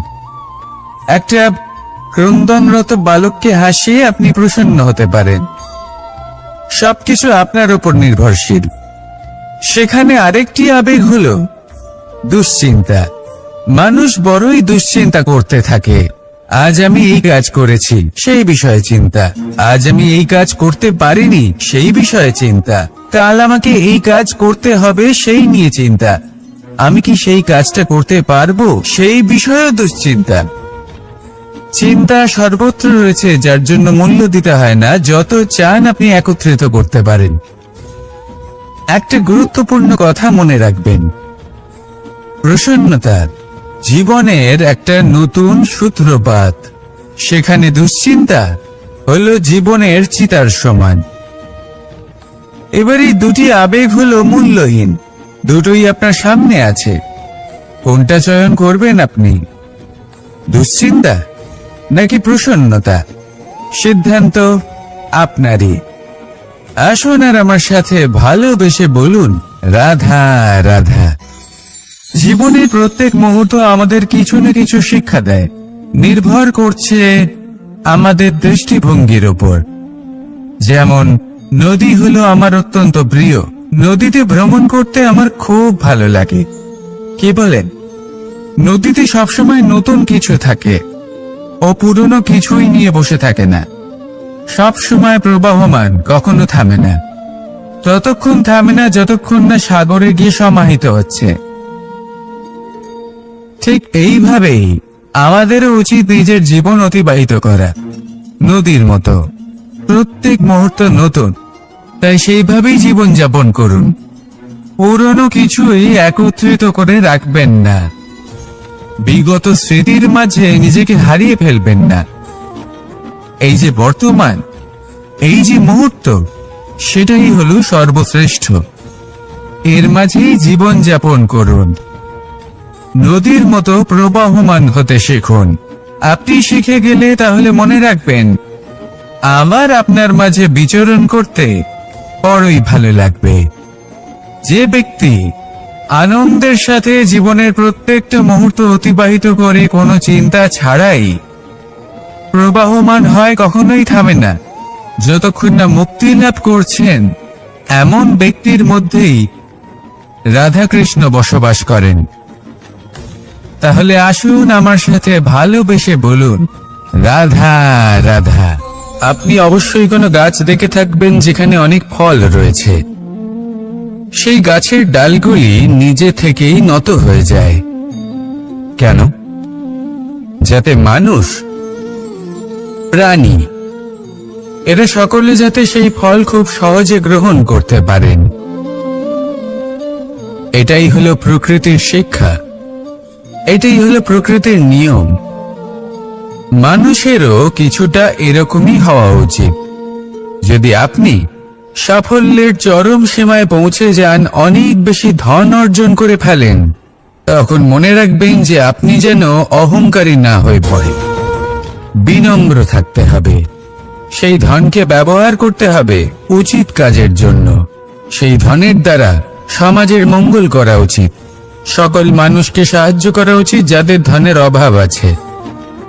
যদি ধনী হওয়া সত্ত্বেও আপনি ধনের সদ্ব্যবহার এই সমাজের মঙ্গলের জন্য, তার ভালোর জন্য না করেন, যদি আপনি ধন দান না করেন, তাহলে এই ধন অহংকার রূপী বিষে পরিণত হয়ে আপনাকেই নাশ করবে। তাই ফলে ভরা গাছের মতো নত হয়ে থাকুন, বিনম্র হয়ে থাকুন, দান করুন, আর আমার সাথে ভালোবেসে বলুন, রাধা রাধা। চল, এ হলো জীবনের আধার, পঞ্চতত্ত্বের মধ্যে একটি, আর অত্যন্ত বিশেষ। এর থেকে অনেক বড় শিক্ষা পাওয়া যায়। এই জল গন্তব্যের বিষয়ে এর স্পষ্ট ধারণা আছে। ও জানে ওর লক্ষ্য কি, আর প্রয়াস করে ততদূর সে পৌঁছেও যায়। এটি পর্বত থেকে বয়ে নিচে নেমে আসে, নদীর সাথে সমাহিত হয়ে তার সাথে বয়ে চলে, চিরসবুজ বনানী গড়ে তোলে, প্রাণীদের তৃষ্ণা নিবারণ করে, সামনে এগিয়ে চলে, মানুষের সাথে মিলিত হয়। যারা একে বাঁধের মধ্যে বেঁধে রাখতে চেষ্টা করে, সে বন্দি দশাতেও থেকে যায়, মানুষের কল্যাণ করে। তারপর বাঁধ থেকে মুক্তি পেয়ে এগিয়ে চলে, কোথাও ধাক্কা খায়, কোথাও বাধা পড়ে, কোথাও যদি পথ খুঁজে না পায় তাহলে পথ খুঁজেই নেয়, আর যেখানে পথ থাকে না সেখানে পথ বানিয়ে নেয়, আর শেষ পর্যন্ত নিজের লক্ষ্যে পৌঁছেই যায়, অর্থাৎ সমুদ্রে গিয়ে সমাহিত হয়ে যায়। আমাদেরও কিছুটা এরকমই হয়ে উঠতে হবে। যেখানেই যাবেন সকলের কল্যাণ করুন, সামনে এগোন। আপনি কোথাও পড়ে গেলে, ধাক্কা খেলে আঘাত লাগবেই, উত্থান পতন লেগেই থাকে। সামনে এগোতে থাকুন। কোথাও পথ না পেলে তা খুঁজে নিন, কোথাও পথ না থাকলে তা বানিয়ে নিন। নিজের গন্তব্যের কথা সব সময় মনে রাখুন। শেষ পর্যন্ত নিজের মোক্ষ লাভ আপনি অবশ্যই করবেন। আর আমার সাথে ভালোবেসে বলুন, রাধা রাধা। মানুষ অসুস্থ কেন হন? শারীরিক দুর্বলতার কারণে? না, মানুষ অসুস্থ হন তার মানসিকতার কারণে, তার বিবেকের কারণে, তার কর্মের কারণে, তার ক্রোধের কারণে। আর যখন কেউ সুস্থ হন, ঠিক হয়ে যান, তার মানে এটা নয় যে শুধু ওষুধের জন্য তিনি সুস্থ হয়েছেন। না, এটা কারোর তার প্রতি প্রেমের প্রভাব, বিশ্বাসের প্রভাব, সম্বলের প্রভাব। শুধুমাত্র ওষুধ দিয়ে কিছুই হয় না। যদি মনে প্রেম থাকে, বিবেক থাকে, বিশ্বাস থাকে, সম্বল থাকে, তবেই সেই ওষুধ কাজ করতে পারে। তাই মনে রাখবেন, এই জীবন হলো অত্যন্ত ছোট। মনে প্রেম ভাব রাখুন, মিত্রতা করুন, শত্রুতা নয়, ভালোবাসুন, বিদ্বেষ নয়। আর এই ভালোবাসার সাথেই বলুন, রাধা রাধা। জীবন, এই জীবনের সত্য কি? জন্ম, যেখান থেকে জীবন আরম্ভ হয়, নাকি সমাপ্তি? মৃত্যু, যেখানে জীবন শেষ হয়ে যায়। জীবনের সত্য এটা নয়, সব কিছু এটা নয়। ভালো করে ভেবে দেখলে কিছুই যায় আসে না যে আপনার জন্ম কোথায় হয়েছে, কিভাবে হয়েছে।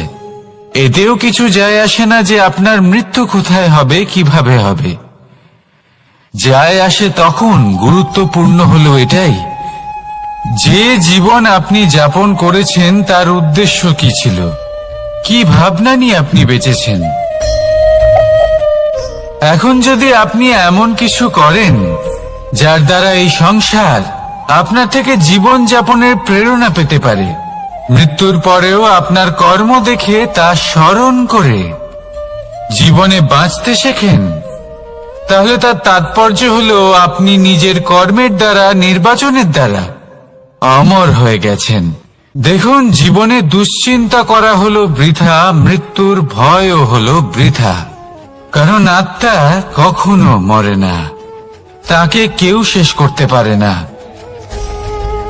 না কাল, না মৃত্যু, আর না সময়। যদি এমন কিছু থাকে যা আপনার আত্মাকে শেষ করে দিতে পারে, তাহলে তা আপনারই নিজের দুষ্কর্ম। তাই এই যে জীবনকাল আপনার কাছে রয়েছে, তাতে শুধু শুভ কর্ম করুন, দুশ্চিন্তা করা ত্যাগ করুন। এমন কর্ম করুন যা দেখে সংসার উচিত পথে চলে আসবে, শুভ কর্ম করবে। যদি আপনার মৃত্যুর পরে সংসার আপনাকে স্মরণ করে শিক্ষা লাভ করে, উচিত পথে চলে, প্রেরিত হয়, তাহলে আপনিও অমর হয়ে যাবেন। আসুন আমার সাথে ভালোবেসে বলুন, রাধা রাধা। কথায় আছে, যা কিছু অন্তর থেকে নিঃসৃত হয় তা অশুভ হয় না। অশুভ হলো সেই বোধ, সেই ইচ্ছে যা অন্তর থেকে নিঃসৃত হলেও কখনোই বিবেকের দ্বারা পরখ করা হয় না। এমনই একটা অনুভূতি হলো ক্রোধ। এই ক্রোধ আপনার বিবেকই হরণ করে নেয়, আপনার করুণা হরণ করে নেয়। আপনি ভাবনা চিন্তা করার যোগ্যতাই হারিয়ে ফেলেন। এবার যদি আপনি সংসারকে নিয়ন্ত্রণ করতে চান, ভবিষ্যতের উপর নিয়ন্ত্রণ রাখতে চান, বর্তমানের উপর নিয়ন্ত্রণ রাখতে চান, তাহলে প্রথমে নিজের ক্রোধের উপর নিয়ন্ত্রণ করা শিখতে হবে। কারণ এই ক্রোধ আপনার বন্ধু নয়, এ আপনার শক্তি নয়, এ হলো আপনার দুর্বলতা। আর এটা শত্রুর শক্তি বাড়িয়ে তোলে, আর শেষ পর্যন্ত ক্ষতি আপনারই হয়। তাই এই ক্রোধকে নিজের নিয়ন্ত্রণে রাখুন। অশুভ মন্তব্য আপনা থেকেই অসফল হয়ে যাবে। আসুন আমার সাথে ভালোবেসে বলুন, রাধা রাধা।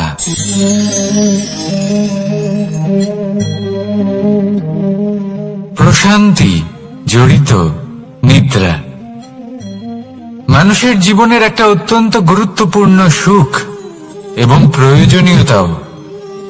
দেখতে গেলে এই সংসারের প্রত্যেক পশু পাখি, প্রত্যেক জীব অবশ্যই নিদ্রা প্রাপ্ত করেন, কিন্তু মানুষ,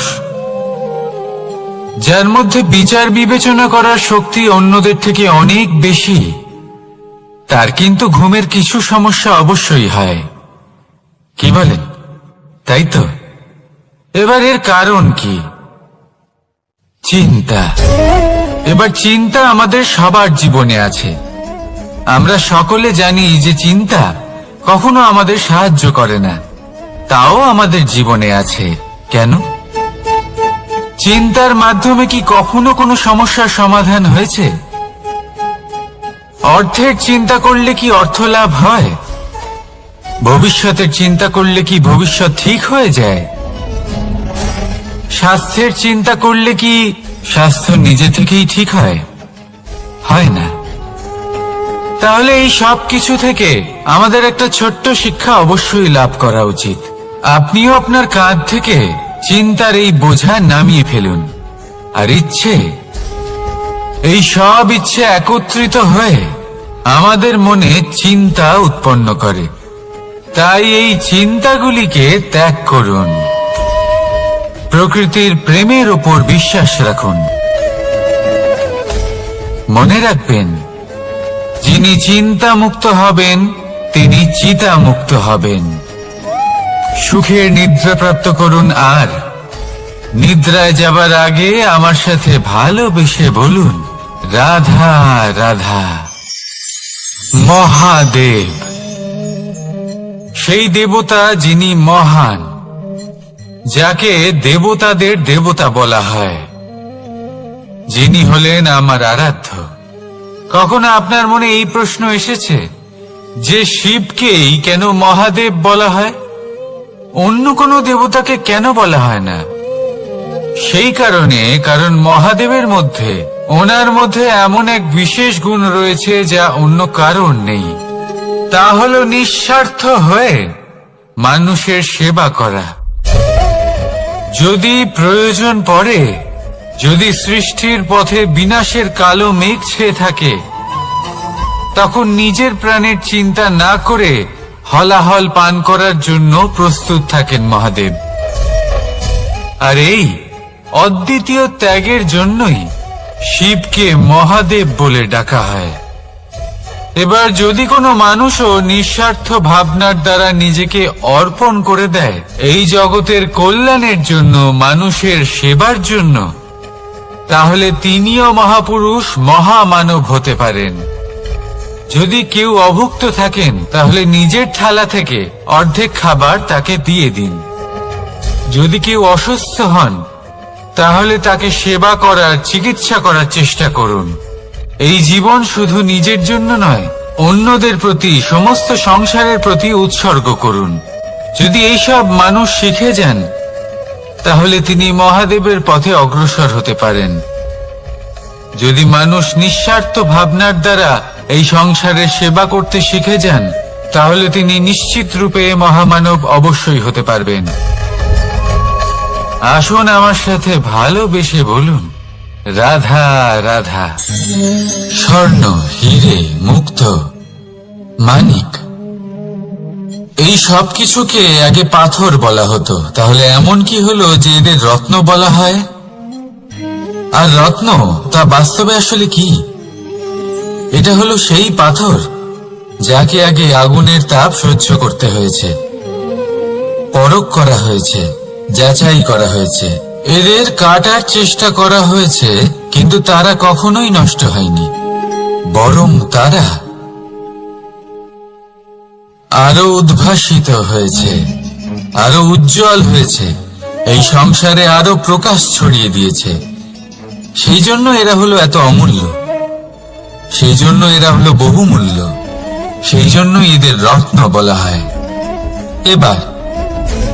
এবার মানুষের কাছেও এই নির্বাচনের অধিকার রয়েছে যে আমরা শুধু পাথর হয়ে থাকব নাকি রত্ন হয়ে থাকব। কিভাবে? আমাদের জীবনেও অনেক সমস্যা রয়েছে, বাধা আছে, বিপত্তি আছে। আমরা সেই বাধার তাপে উত্তপ্ত হই, এই সমস্যা আমাদের কাটার চেষ্টা করে। অনেক মানুষ বিভিন্ন পরিস্থিতি আমাদের ভাঙার চেষ্টা করে, কিন্তু আমাদের নষ্ট হলে চলবে না। যেভাবে এই রত্ন সমস্যার সম্মুখীন হয়ে পাথর থেকে রত্ন হয়েছে, সেইভাবেই আমাদেরও আমাদের সমস্যার সম্মুখীন হয়ে রত্ন হয়ে উঠতে হবে, এই সংসারে প্রকাশের স্রোত হয়ে উঠতে হবে। তাহলে এটাই করুন আর আমার সাথে ভালোবেসে বলুন, রাধা রাধা।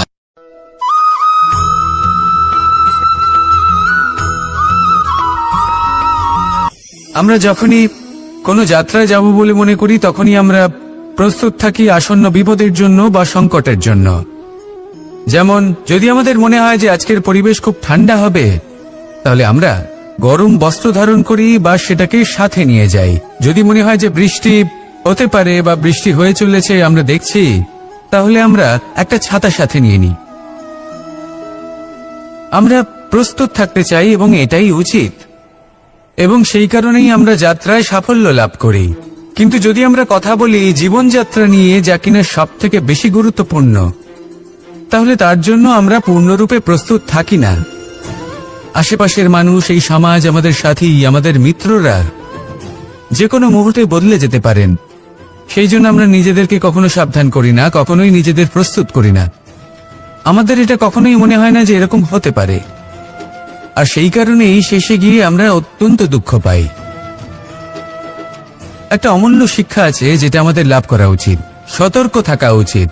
এই জীবনযাত্রার জন্য শুধুমাত্র এই পরিবেশের বিষয়ে তথ্য সংগ্রহ করা বা তাকে অনুমান করা, এটুকু হলেই চলবে না। আমাদের আশেপাশের মানুষজনকে দেখতে হবে, তাদের স্বভাব পরিস্থিতির ওপর নজর রাখতে হবে। যখন তারা রং পাল্টাচ্ছেন, নজর রাখতে হবে, তা অত্যন্ত আবশ্যক। পরিবর্তন আপনার জীবনে অবশ্যম্ভাবী, সঠিকভাবে তার সম্মুখীন হন। আসুন আমার সাথে ভালোবেসে বলুন, রাধা রাধা।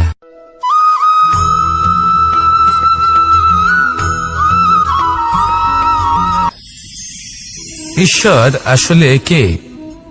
সংসারের বেশিরভাগ মানুষের কাছে ঈশ্বর হলেন এই সংসারের রচয়িতা, পালনকর্তা। কারোর কাছে উনি জ্ঞাতা, কারোর কাছে উনি হলেন আস্থার প্রতীক, আবার কারোর জন্য শুধুমাত্র অন্ধ বিশ্বাস। কিন্তু এই ঈশ্বর কি কোনো শরীর, নাকি একটা বোধ, নাকি শুধুই শ্রদ্ধা? ঈশ্বর হলেন তিনি যিনি হলেন আপনার ইষ্ট। সেই জন্যই তো গুরু, মাতা, পিতা এনাদেরও ঈশ্বরই বলা হয়েছে। যাদেরকে আমরা ঈশ্বর বলে মনে করি, যারা আমাদের ইষ্ট, তারা আমাদের একটি পথ দেখান, একটি দিকে চালিত করেন। সেই পথে চলে আপনি শুভ কর্ম করতে পারেন। আর যখন কোনো ব্যক্তি তার ঈশ্বরের আদেশ পালন করেন, তখন সে নিজে থেকেই শুভ পথে অগ্রসর হয়ে যান। বেশ কয়েকজন মানুষ ঈশ্বরের উপর আস্থা রাখেন এবং ভাবেন যে অনুচিত কোনো কাজ করা উচিত নয়, ঈশ্বর দেখছেন। ওনারা ভয় পান যে কোনো অনুচিত কর্ম করলে কে জানে তার পরিণাম কি হবে। এমন অনেক ব্যক্তি রয়েছেন যারা ঈশ্বরকে বিশ্বাস করেন এবং জানেন যে ঈশ্বর তাদেরকে দেখছেন, তাই যে যে শুভকর্ম ওনারা করেছেন তার ফল তারা অবশ্যই পাবেন। এবার আপনি ভয় পেয়ে ঈশ্বরকে বিশ্বাস করবেন নাকি বিশ্বাসের দ্বারা ঈশ্বরকে বিশ্বাস করবেন, সেই সিদ্ধান্ত আপনারই। কিন্তু হ্যাঁ, যদি আপনার মনে ঈশ্বরের জন্য কোনো স্থান থাকে, যদি আপনার কোনো ইষ্ট থাকেন, যদি আপনি কাউকে ঈশ্বর মনে করেন যার প্রত্যেক আদেশ আপনি পালন করে থাকেন, তাহলে বলি ঈশ্বর কখনো আপনাকে অনুচিত পথে চালিত করবেন না। আসুন আমার সাথে ভালোবেসে বলুন, রাধা রাধা।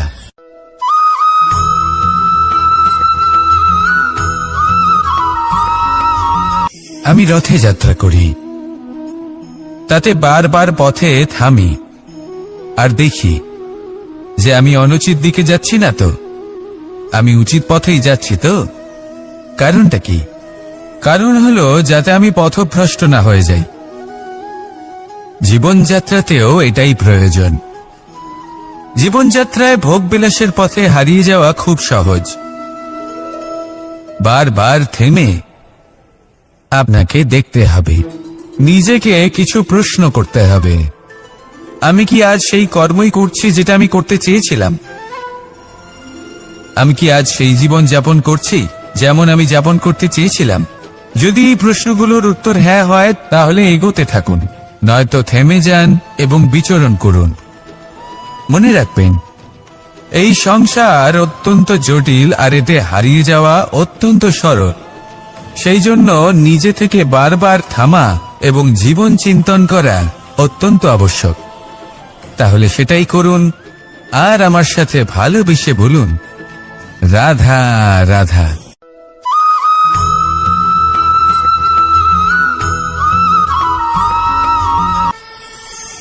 কথায় আছে যে স্বপ্ন এবং লক্ষ্য হলো একটি মুদ্রারই দুটি দিক।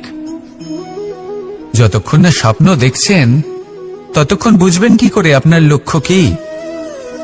স্বপ্ন দেখে যদি নিজের লক্ষ্য বুঝতে পারেন, সেটা পেতে চান, তবেই সেটা লাভ করতে পারবেন। কিন্তু স্বপ্ন এবং লক্ষ্য এই দুইয়ের মধ্যে একটা ভারসাম্য রয়েছে যেটা বজায় রাখা প্রয়োজনীয়। একে আমরা বলে থাকি পরিশ্রম। দেখুন, যদি আপনি স্বপ্ন দেখতে চান তাহলে পরিশ্রম ত্যাগ করে নিদ্রা লাভ প্রয়োজন। কিন্তু যদি আপনি লক্ষ্য লাভ করতে চান তাহলে আপনাকে নিদ্রা ত্যাগ করে পরিশ্রম করতে হবে।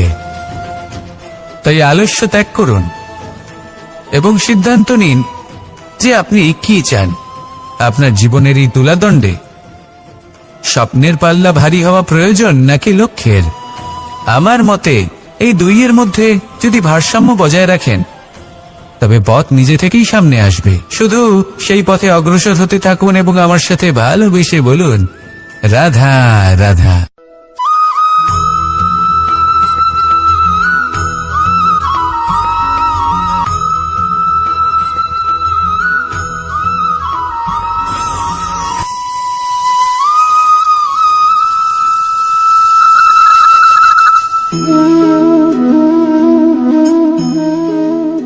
মোহনের বাঁশির এই সুর, এই সঙ্গীত কার না পছন্দ হয়? সবারই খুব ভালো লাগে। এবার এই সুর আসে কোথা থেকে? কেউ বলবেন কৃষ্ণের হৃদয় থেকে। সত্য কথা, এই সুর হৃদয় থেকে নির্গত হয় এবং প্রকট হয় এই বাঁশি থেকে। এই বাঁশিটাকে দেখুন, এই ছিদ্রগুলি দেখুন, প্রত্যেকটা সুর থেকে নিজস্ব একটা স্বর নির্গত হয়। এবার যে ব্যক্তি এই সমস্ত সুর এবং স্বর বুঝতে পারেন, এতে নিপুণ, তিনি এই বাঁশির দ্বারা যে সুর নির্গত করবেন তা তো মধুর অবশ্যই হবে। এবার জীবনের সাথেও কিছুটা এরকমই ঘটে। জীবনের কিছু নীতি থাকে, অর্থ, কুটুম্ব এবং আধ্যাত্মিক। যদি জীবনের প্রত্যেকটা মুহূর্ত সুখময় হয় এরকম আপনি চান, তাহলে এই তিনটি নীতিতে আপনাকে নিপুণ হতে হবে। কোনো একটি বিশেষ নীতির প্রতি যদি আপনি বেশি ঝুঁকে পড়েন, তাহলে বাকি দুই নীতি থেকে যা সুখ লাভ করা সম্ভব তা পারবেন না। ধন অর্জন করতে হবে পরিবারের জন্য, পরিবারের সুখ মনের শান্তির জন্য, মনে শান্তির প্রয়োজন মনের শুদ্ধতার জন্য। যখন এই মন শুদ্ধ হবে, জীবন শুদ্ধ হবে, পবিত্র হবে, সুন্দর হবে এবং ভালোবেসে বলবে, রাধা রাধা।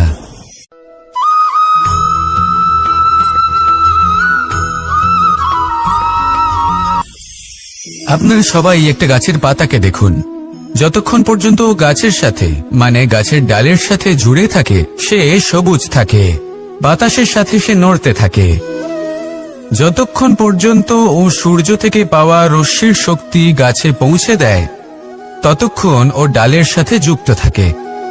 কিন্তু যখন সেই পাতা শুকিয়ে যায় তখন তার কোনো গুরুত্ব থাকে না।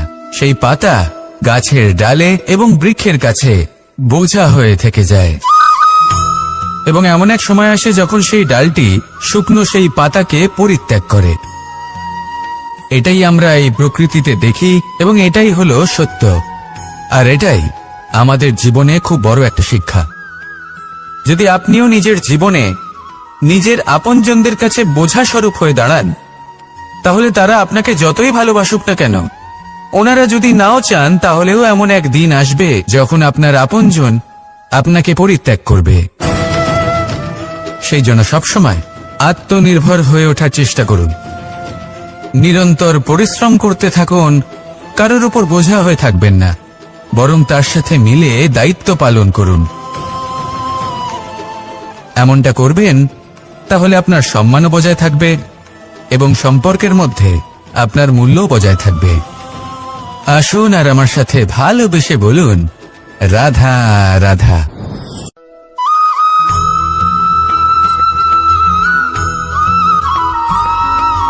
এই শুকনো পাতাটিকে দেখুন, নিষ্প্রাণ হয়ে পড়েছে।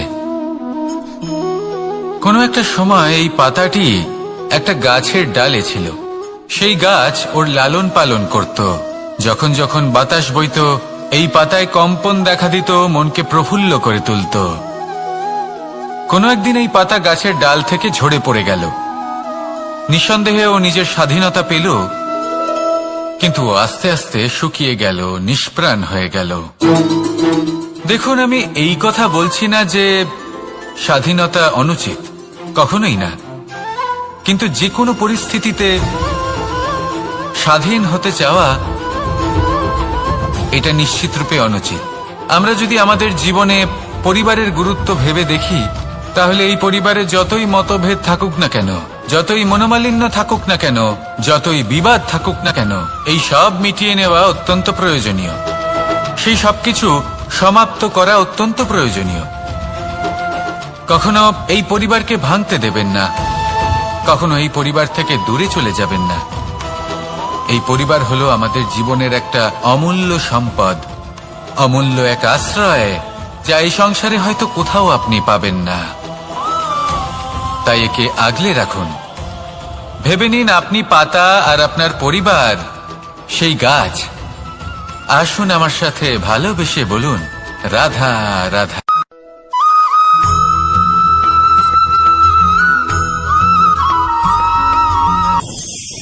প্রেম আড়াই অক্ষর, মাত্র আড়াই অক্ষরের এই শব্দ প্রেম, এর মধ্যে ত্রিলোকের এবং সমগ্র ব্রহ্মাণ্ডের বীজ নিহিত আছে। এমন কি আছে যা এই প্রেম করতে পারে না? যেখানে শক্তি এবং বিদ্যা প্রয়োগ করে আপনি কিছুই করতে পারবেন না, সেটাও প্রেম দ্বারা অর্জন করা সম্ভব। প্রেম চাইলে পাথরেও ফুল ফোটাতে পারে। প্রেম চাইলে ন্যাড়া পাহাড়ের বুক চিরে নদীপথ তৈরি করতে পারে। চাইলে নিরক্ষর ব্যক্তিকে সংসারের শ্রেষ্ঠ জ্ঞানী করে তুলতে পারে। শুধুমাত্র এই প্রেমের জন্য সবার দুষ্টু কানাই ঘনশ্যাম হয়ে উঠেছিল। শুধুমাত্র এই প্রেমের টানেই ত্রিলোকের স্বামী দ্বারকাধীশ নির্ধন সুদামার পদসেবাও করেছিলেন। এই প্রেম হলো সংসারের সবথেকে বড় শক্তি। এই সংসারের আধার হলো প্রেম। এমন কিচ্ছু নেই যা এই প্রেমের পক্ষে সম্ভব নয়। যেখানে বিদ্যা এবং শক্তি সাহায্য করতে পারে না, সেখানে এই প্রেম আপনাকে জয়ী করে দিতে পারে। তাহলে আসুন আর আমার সাথে ভালোবেসে বলুন, রাধা রাধা।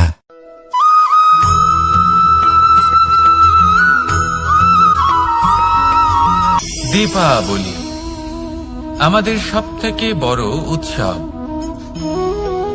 শ্রীরাম রাবণকে পরাস্ত করে 14 বছরের বনবাস কাটিয়ে আবার অযোধ্যায় ফিরে এলেন অমাবস্যার রাত্রে। অযোধ্যায় সবাই খুব প্রসন্ন ছিলেন, খুবই উৎসাহিত ছিলেন। অযোধ্যায় সহস্র প্রদীপ প্রজ্বলিত করা হয়েছিল এই উৎসবে। একে আমরা দীপাবলি বলে থাকি। এবার এই বিষয়ে আমরা সকলে জানি। আপনি কি এটা জানেন যে শ্রীরাম বাস্তবে অমাবস্যার এক রাত আগেই অযোধ্যায় পৌঁছে গেছিলেন? সবার সামনে অমাবস্যার রাতে এসেছিলেন। এর কারণ কি? শ্রীরাম প্রমাণ করতে চেয়েছিলেন যে যে কোনো সময়, দিন হোক বা রাত, শুভ বা অশুভ হয় না। শুভ অশুভ কিছু থাকলে তা হলো মানুষের চিন্তা, তার ভাবনা, তার নির্বাচন আর তার কর্ম। নিজেই দেখে নিন। শ্রীরাম অর্থে দীপাবলি বলা যেতে পারে। তাহলে নিজের পরিবারের সাথে দীপাবলি পালন করুন। আপনাদের শুভেচ্ছা জানাই। আসুন আর আমার সাথে ভালোবেসে বলুন, রাধা রাধা।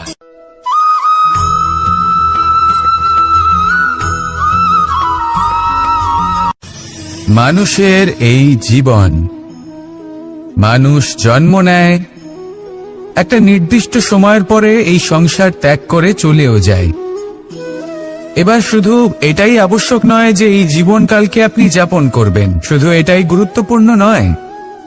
আবশ্যক এবং গুরুত্বপূর্ণ হলো এটা যে এই জীবনকালে আপনি এমন কিছু করেন যাতে এই সংসারের মঙ্গল হয়, যাতে এই সংসার আপনাকে মনে রাখে, আপনার থেকে প্রেরিত হয়, আপনার মতো হতে চায়, প্রত্যেক বছর আপনার জন্মতিথির অপেক্ষা করে, এমনভাবে আপনার জন্মদিন পালন করে যাতে সেটা মহোৎসবের আকার ধারণ করে।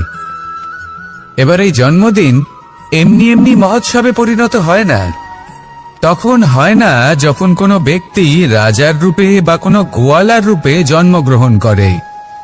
তখন পরিণত হয় যখন একজন মানুষ জন্মগ্রহণের পরে এই সংসারকে কোনো শিক্ষা দিয়ে যান।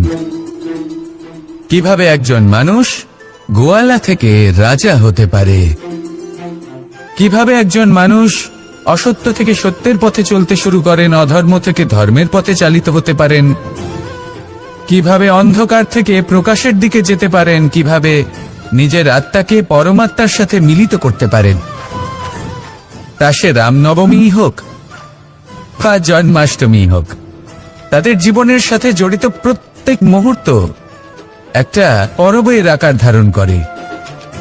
তাহলে আপনিও এইভাবে নিজের জীবন যাপন করতে থাকুন। এই সংসারে শুধু ভালোবাসা বিতরণ করুন, কিছুটা এমন ভাবে বিতরণ করুন যাতে আপনি এই সংসার থেকে চলে যাওয়ার পরেও এই সংসারে আপনি শুধুই ভালোবাসা বিতরণ করতে পারেন। যদি আপনি এরকম করেন, সংসারকে প্রেরণা দেন, তাহলে আপনার জীবনও রাধা কৃষ্ণের প্রেমের মতোই অলৌকিক এবং দৈব হয়ে উঠবে। আসুন আর আমার সাথে ভালোবেসে বলুন, রাধা রাধা।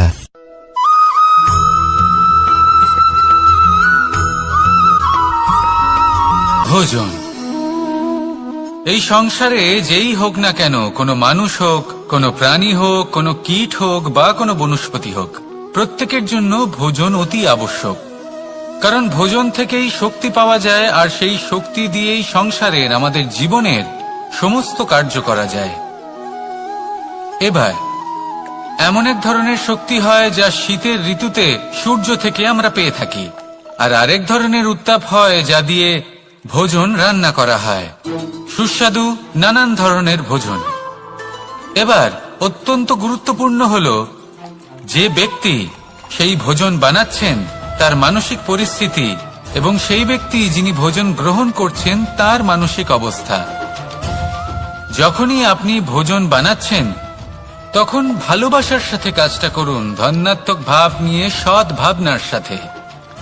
কারণ আপনার এই মানসিক স্থিতি শক্তির আকারে সেই খাদ্যের সাথে মিলেমিশে যায়। আর যখনই আপনি ভোজন গ্রহণ করছেন, তখন সদ্ভাবনার সাথে, প্রসন্নতার সাথে গ্রহণ করুন, ধন্যাত্মক ভাব নিয়ে। যদি আপনি প্রসন্নতার সাথে রান্না করেন, প্রসন্নতার সাথে খাদ্য গ্রহণ করেন, তাহলে আপনি প্রসন্নই থাকবেন। আর মন সুপ্রসন্ন হয়েই বলবে, রাধা রাধা।